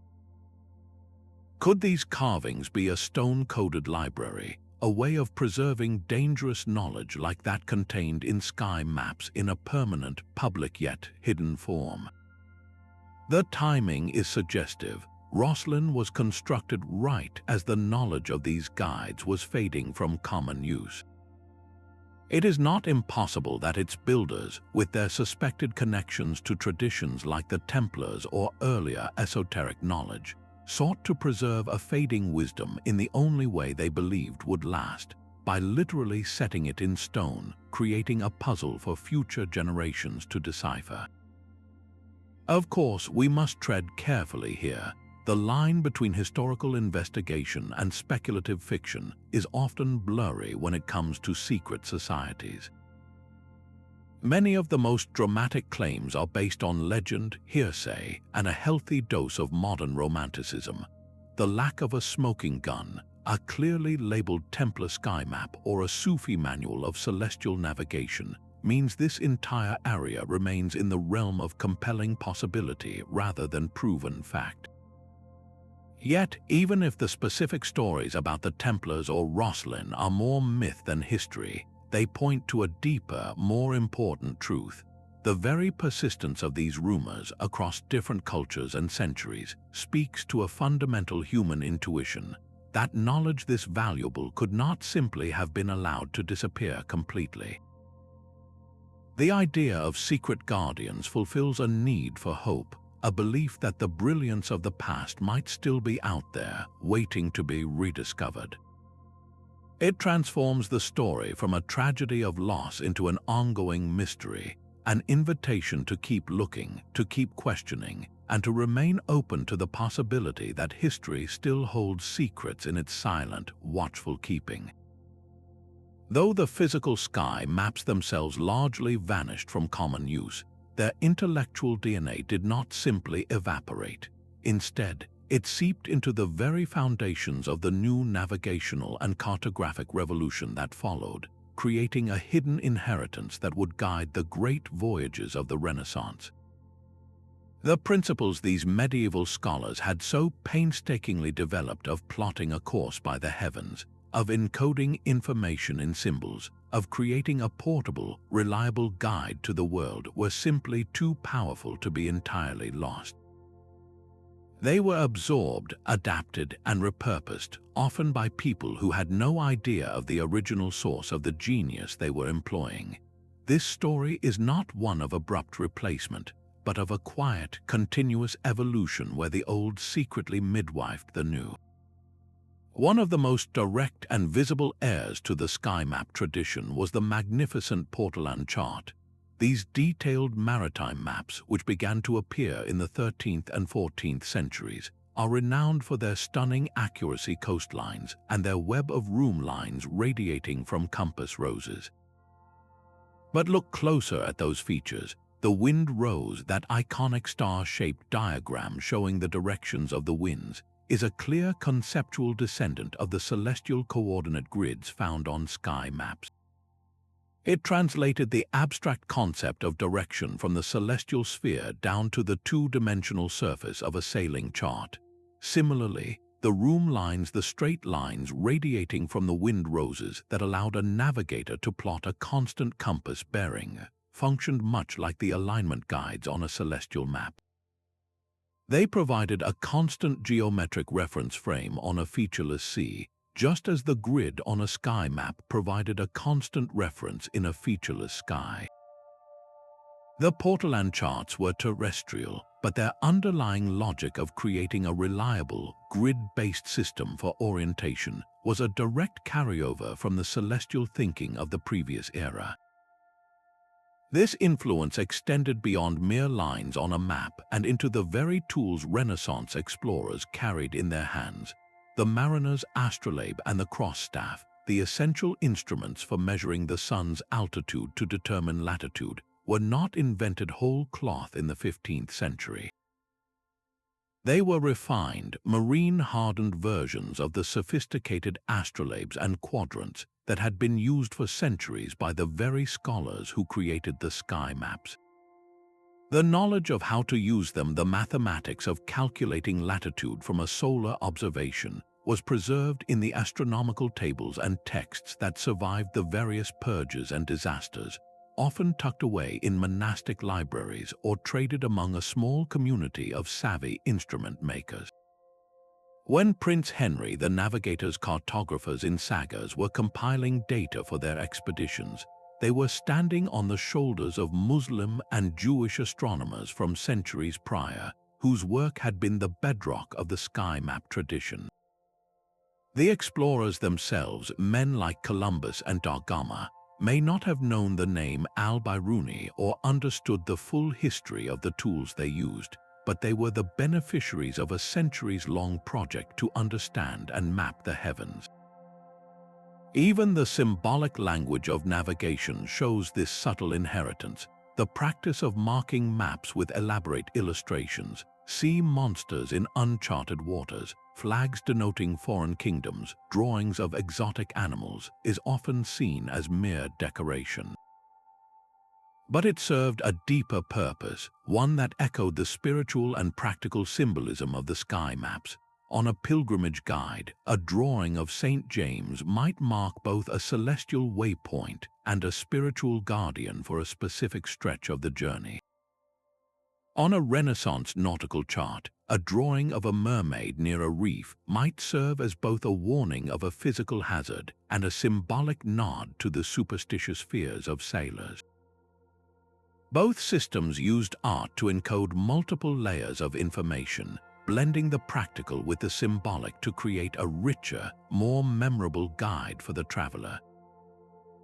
This wasn't a coincidence, it was a persistent human tendency, and the makers of the new maps were working within a tradition that had been established long before.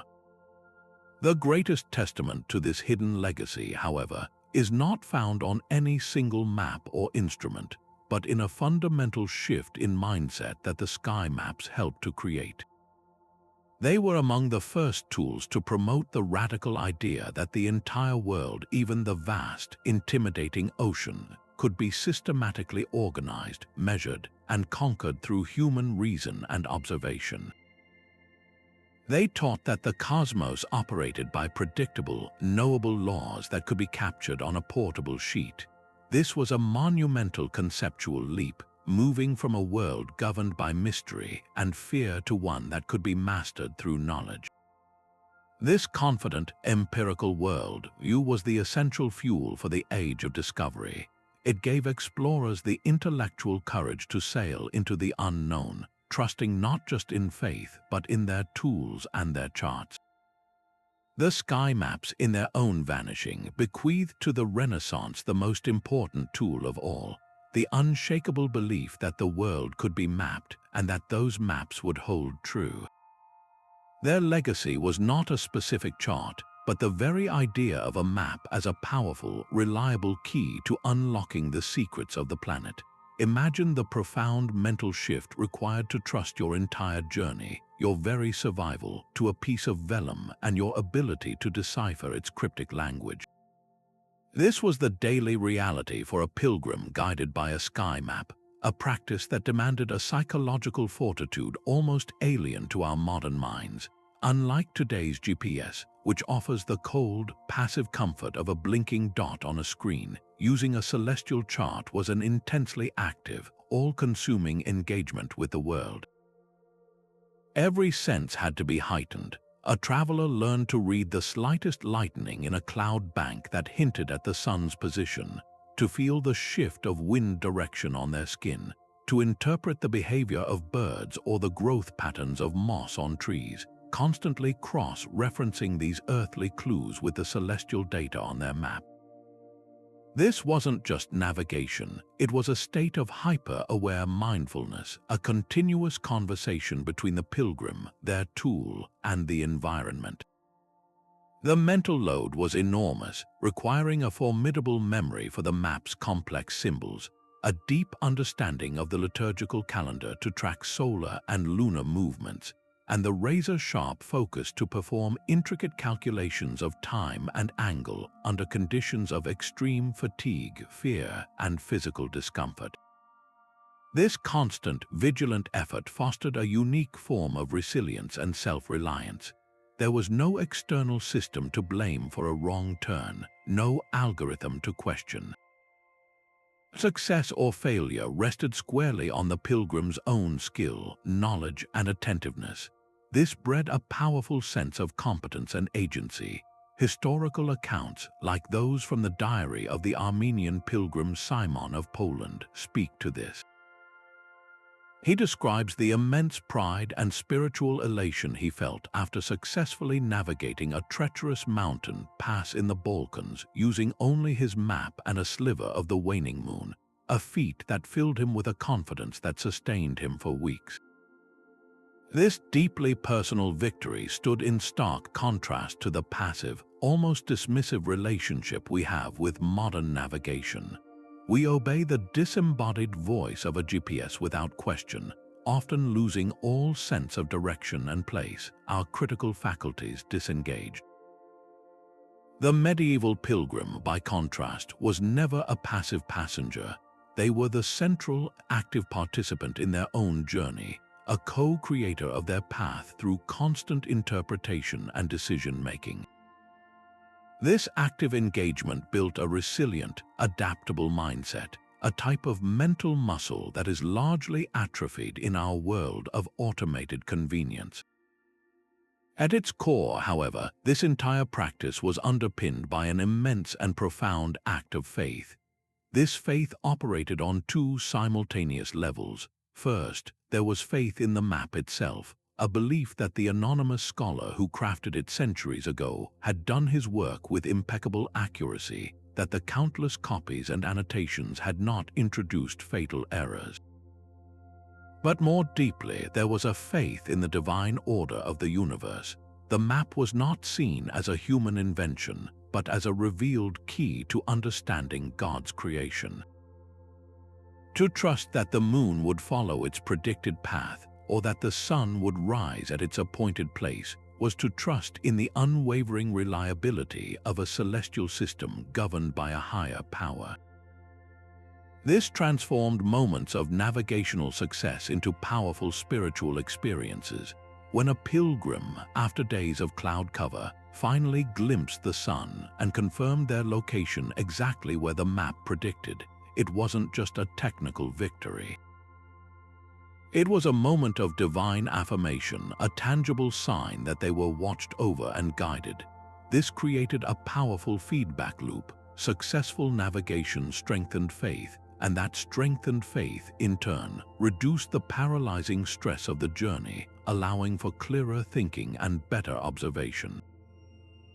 This shared, intense experience also forged powerful bonds of camaraderie among travelers.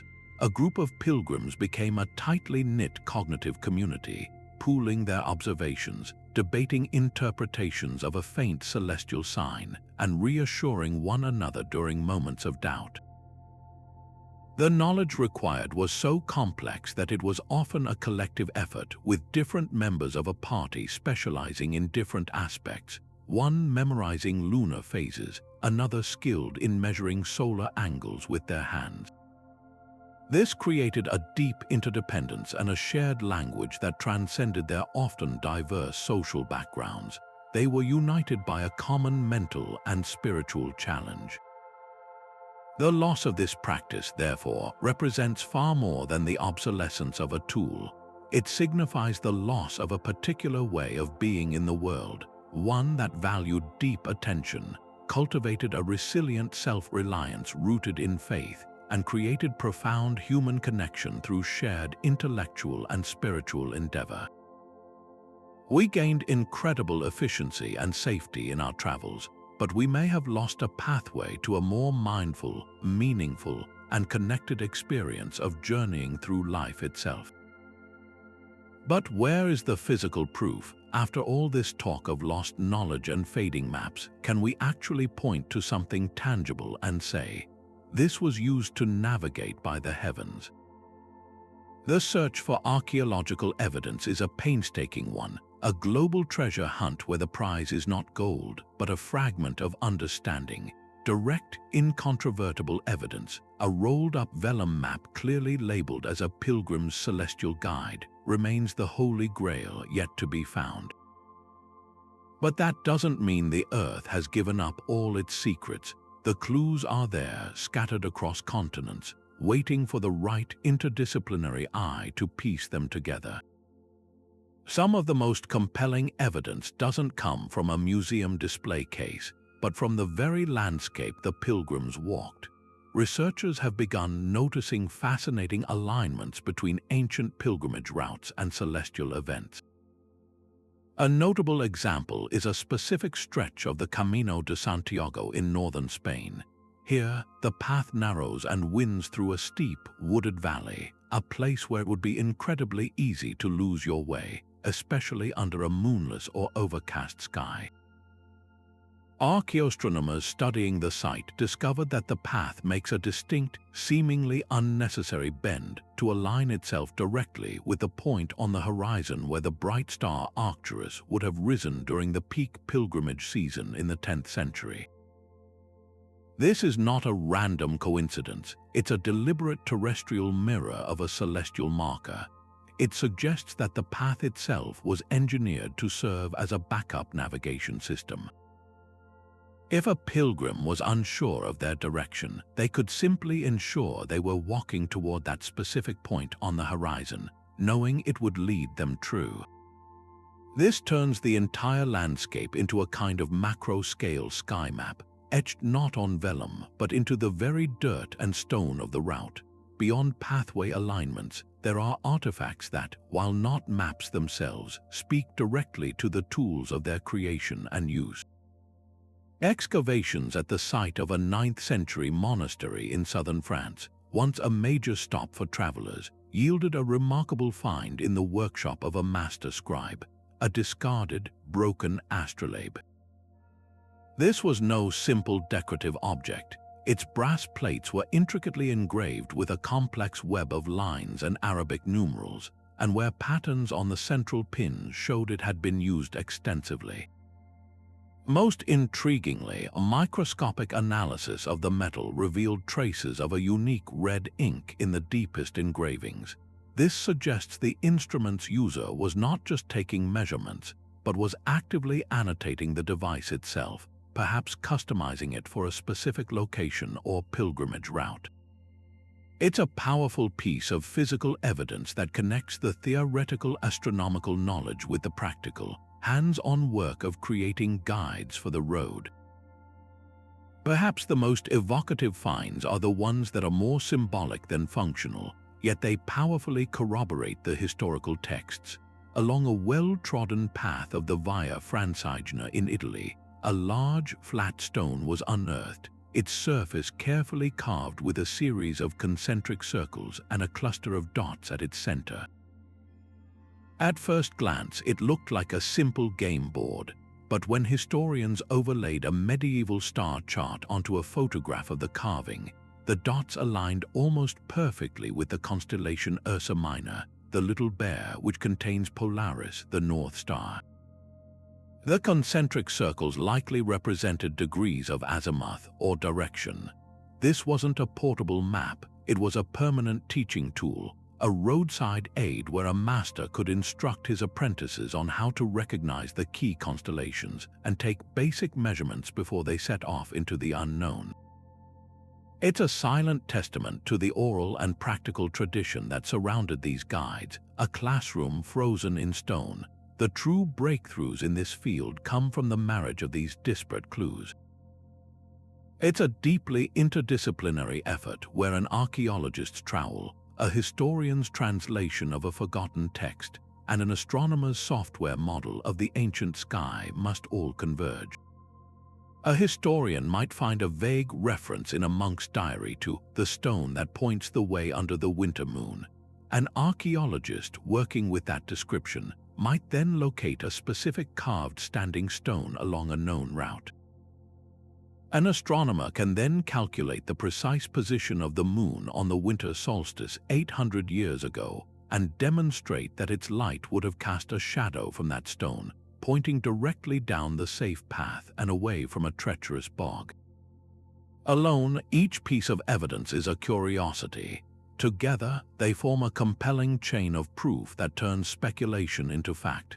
This meticulous detective work validates the incredible sophistication of these lost guides, proving they were not the stuff of myth, but a brilliant, practical technology that literally shaped the paths of history. Each new fragment discovered, no matter how small, is a victory, fueling the hope that one day, a complete map may yet be found, waiting patiently in a hidden archive or a sealed chamber, ready to finally reveal all its secrets. So what finally delivered the coup de grace to these celestial guides? The truth is likely not a single cataclysm, but a perfect storm of interconnected pressures that conspired to erase them from common knowledge. One compelling theory points the finger at the very movement that promised to illuminate the world, the scientific revolution. As the 16th and 17th centuries ushered in a new empirical age led by figures like Galileo and Newton, the entire epistemological framework of the medieval world came under ruthless scrutiny. The sky maps, with their beautiful blend of precise astronomy, spiritual symbolism, and oral tradition, suddenly appeared hopelessly antiquated and unscientific to the new rationalists. They were seen as tainted by superstition, their mythological illustrations and faith-based waypoints an affront to a new world order that demanded cold, hard, reproducible data. In this fervor to purge knowledge of its so-called irrational elements, these complex charts were not simply set aside. They were often actively discarded and destroyed to make way for the new paradigm. A navigational textbook from 1620 might explicitly dismiss older methods as the fancies of monks and astrologers, advocating for the sole use of the compass, cross-staff, and printed nautical charts. This wasn't just progress, it was a form of intellectual cleansing that deemed the holistic knowledge of the past not just obsolete, but illegitimate. The maps, which required a deep, intuitive engagement with the cosmos, had no place in a universe increasingly seen as a vast, mechanical clockwork to be measured and dominated. A second, more environmental theory implicates the profound global disruptions of the Little Ice Age. This period of climatic cooling, which stretched from the 14th to the 19th centuries, brought with it shorter growing seasons, failed harvests, and a dramatic increase in extreme weather events. For the world of travel and knowledge exchange, the consequences were devastating. Persistent cloud cover, earlier winters, and more frequent storms made celestial navigation, even with sophisticated maps, far more difficult and unreliable. The very pilgrimage routes and trade networks that were the lifeblood of the sky maps began to wither. Why risk a journey to Jerusalem when your local parish was struggling with famine and your path could be buried under unseasonable snow? This climate-driven collapse of long-distance travel created a vicious cycle. With fewer people undertaking the journeys, the demand for the maps plummeted. The master-apprentice chains, already weakened by plague and war, broke completely as there were no new students to teach. The knowledge wasn't burned or banned, it was simply no longer practiced, and like a muscle that goes unused, it atrophied into nothingness. The maps themselves, stored away in chests during this period of crisis, were eventually forgotten, their purpose made irrelevant by a world that had temporarily shrunk back into isolated, survival-focused communities. The chaos of the climate didn't destroy the maps directly, it destroyed the society that needed and sustained them. We must also grapple with more speculative, though intellectually tantalizing, ideas. Could there have been an element of intentional suppression? The knowledge contained within a master sky map was incredibly powerful. It could guide an army as easily as a pilgrim, reveal secret routes across contested borders, and create a class of highly mobile, independently minded travelers who were less reliant on established religious or political authorities. It's not difficult to imagine that certain ruling elites, whether monarchs or religious hierarchies, might have viewed this democratization of navigation as a threat. Controlling movement is a classic tool of control. By promoting the use of simpler, more easily monitored tools like standardized printed maps, or by enforcing the use of licensed, officially sanctioned guides, authorities could more effectively track people and goods, levy taxes at controlled checkpoints, and prevent the spread of dissident ideas. The systematic destruction of such knowledge wouldn't need to be a public edict. It could simply involve quietly favoring one technological system over another, starving the old tradition of patronage and prestige until it faded away. This theory suggests the disappearance wasn't an accident of history, but but a quiet, calculated victory for control over freedom, for centralized authority over distributed personal knowledge. In the end, the most honest answer is that all these factors, and likely others we haven't even considered, played a part.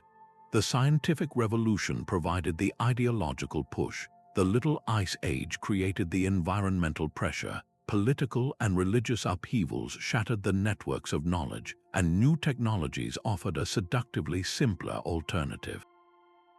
The sky maps were caught in a historical pincer movement.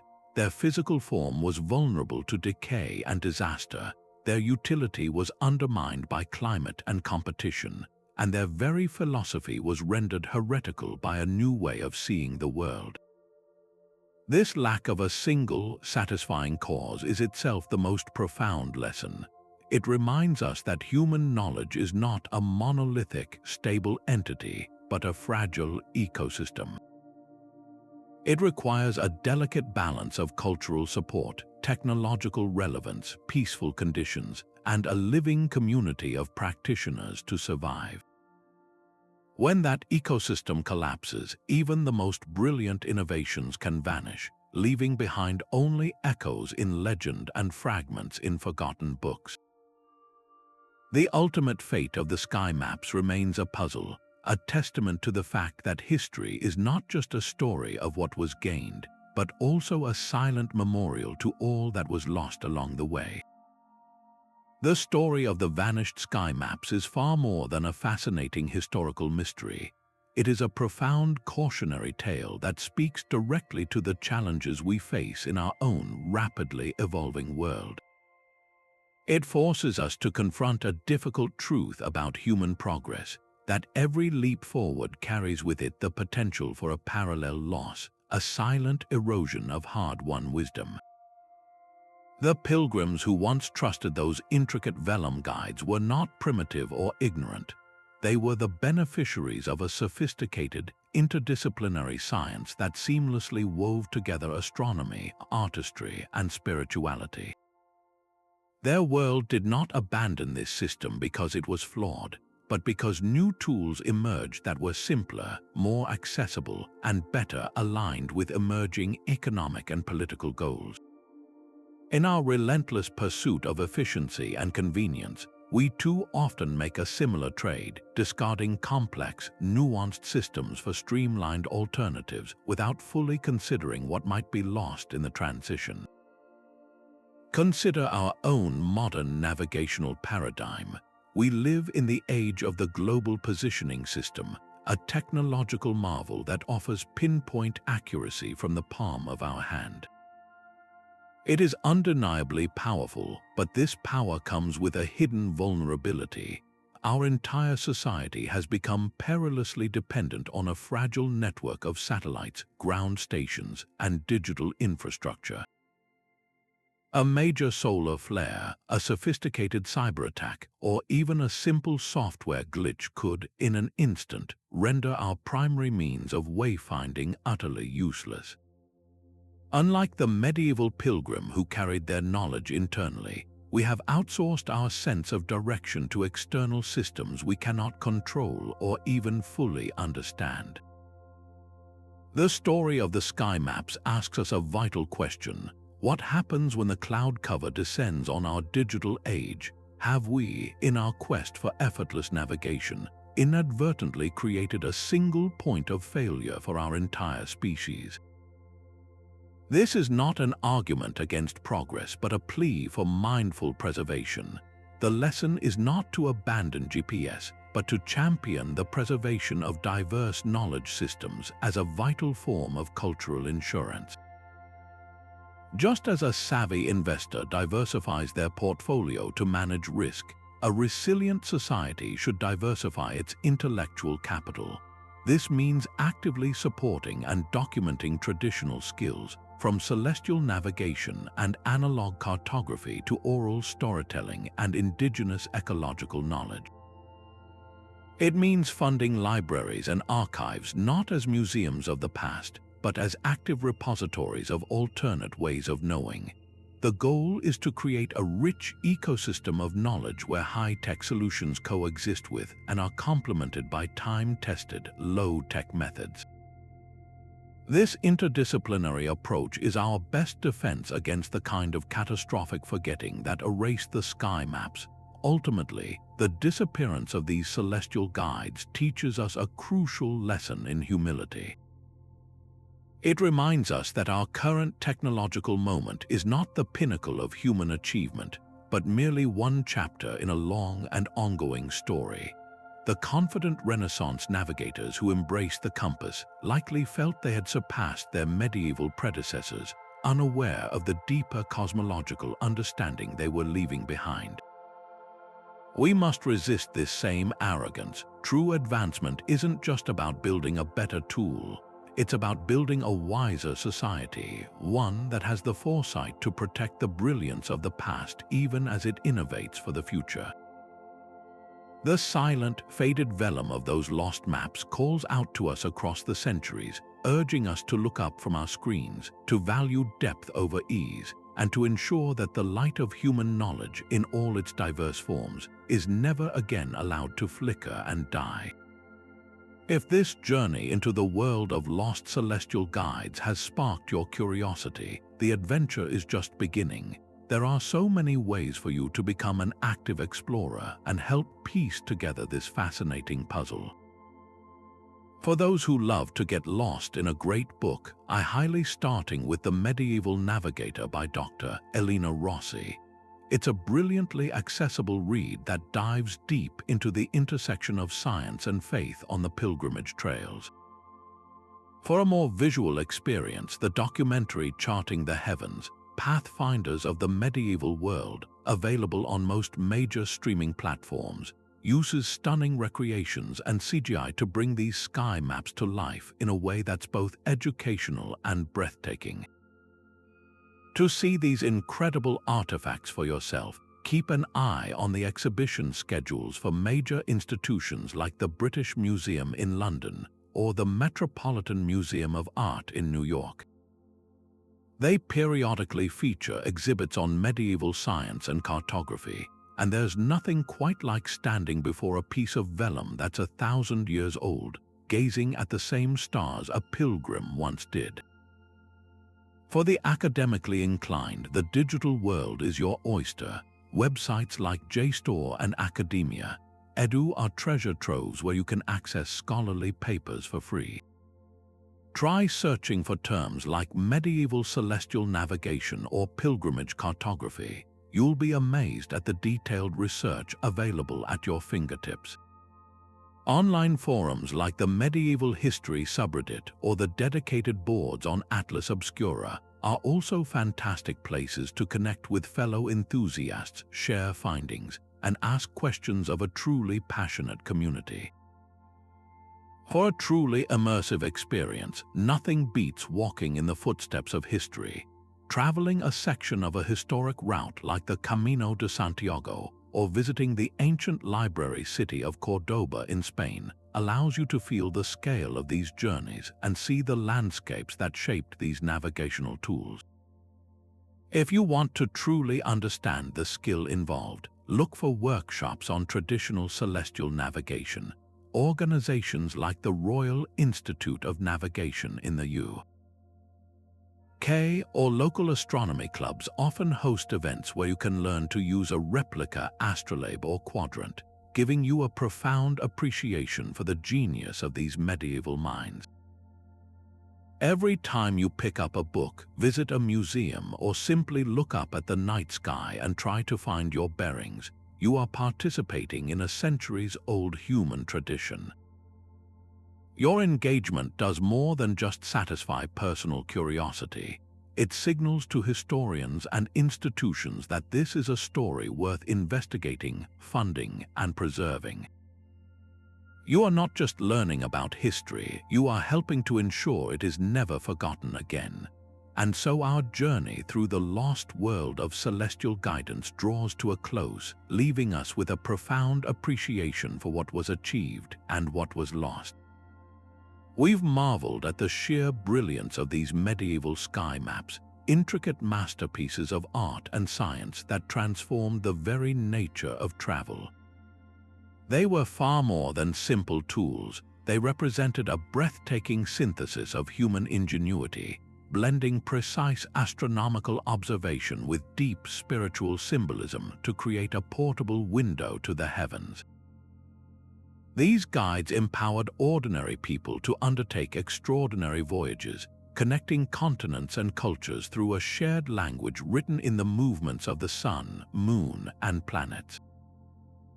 They stand as a powerful testament to a medieval world that was far more sophisticated, interconnected, and curious than we often give it credit for. The reasons for their disappearance are as complex and layered as the maps themselves. We've seen how shifting political landscapes, from the Mongol sack of Baghdad to the religious tensions of the Crusades, shattered the peaceful networks of exchange that nurtured this knowledge. We witnessed how brilliant technological advancements like the magnetic compass, while revolutionary, quietly rendered these complex charts obsolete, favoring simplicity and accessibility over depth and tradition.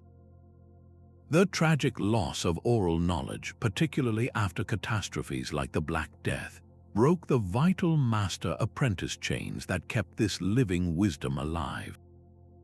Religious reformations on multiple continents condemned the maps as idolatrous or heretical, leading to their intentional destruction or fearful concealment. And all the while, the silent, patient forces of natural decay worked on the fragile vellum and ink, ensuring that even those maps that survived the turmoil would eventually fade into illegibility. Their vanishing was not a single event, but a perfect storm of historical forces, a reminder that human knowledge exists in a fragile ecosystem that requires cultural support, technological relevance, and peaceful conditions to thrive. This story is about much more than just old maps. It speaks to a universal human experience, the quiet erosion of wisdom in the face of progress. Throughout history, we have repeatedly gained incredible new technologies only at the cost of letting older, more nuanced ways of knowing slip through our fingers. The Polynesian wave navigators, the Viking sunstone users, their brilliance too was overshadowed by newer tools. This pattern continues today as our reliance on digital GPS risks the complete loss of traditional wayfinding skills. The disappearance of the sky maps is a powerful cautionary tale, urging us to balance our drive for innovation with a commitment to preserving diverse knowledge systems. They remind us that progress shouldn't mean forgetfulness, and that the brilliance of the past can often offer invaluable insights for navigating the future. As a medieval traveler once poignantly wrote, the maps were not just guides, they were whispers from the heavens. They were a tangible connection to the divine order of the cosmos, a promise that every pilgrim was watched over and guided on their path. While those whispers may have grown quiet, their echo remains, inviting us to listen, to learn, and to remember. What are your thoughts on these lost technologies? Have you ever encountered a historical mystery that captured your imagination? Or perhaps you have your own experiences with traditional navigation? Share your stories and reflections in the comments below. I love reading them and learning from this incredible community. And if you want to join us as we continue to unravel the fascinating secrets of the past, be sure to subscribe and hit the bell for notifications. Our next adventure into history's greatest puzzles is just around the corner. But our exploration doesn't have to end here. This is just the beginning of the conversation. If this journey into the world of lost sky maps captivated your imagination, you can help keep this story alive. Liking this video is a fantastic way to let us know you want more deep dives into history's greatest mysteries, and subscribing to the channel ensures you won't miss our next adventure together. We're constantly unearthing new stories, from forgotten technologies to incredible tales of human ingenuity, and we'd love for you to be a part of that community. For those of you eager to dive even deeper, make sure to check out the description below. We've packed it with links to incredible resources, including the books, documentaries, and websites we mentioned, so you can continue your own exploration long after this video ends. The most exciting part of uncovering history is hearing from all of you. Your thoughts, your theories, and your personal connections to these stories are what truly bring the past to life. Did this story of celestial navigation spark a memory of your own travels?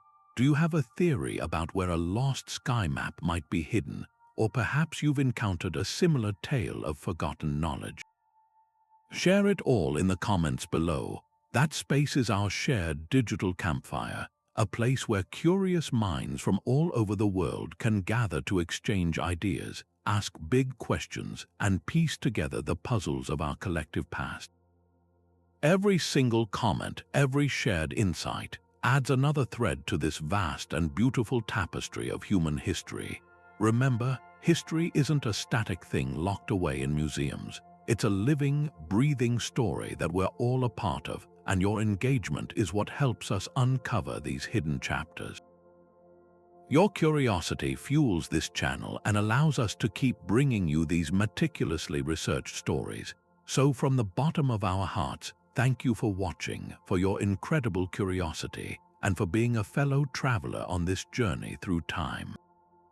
We can't wait to see you in the next video, where we'll be unraveling another one of history's captivating secrets. Until then, keep looking up and wondering.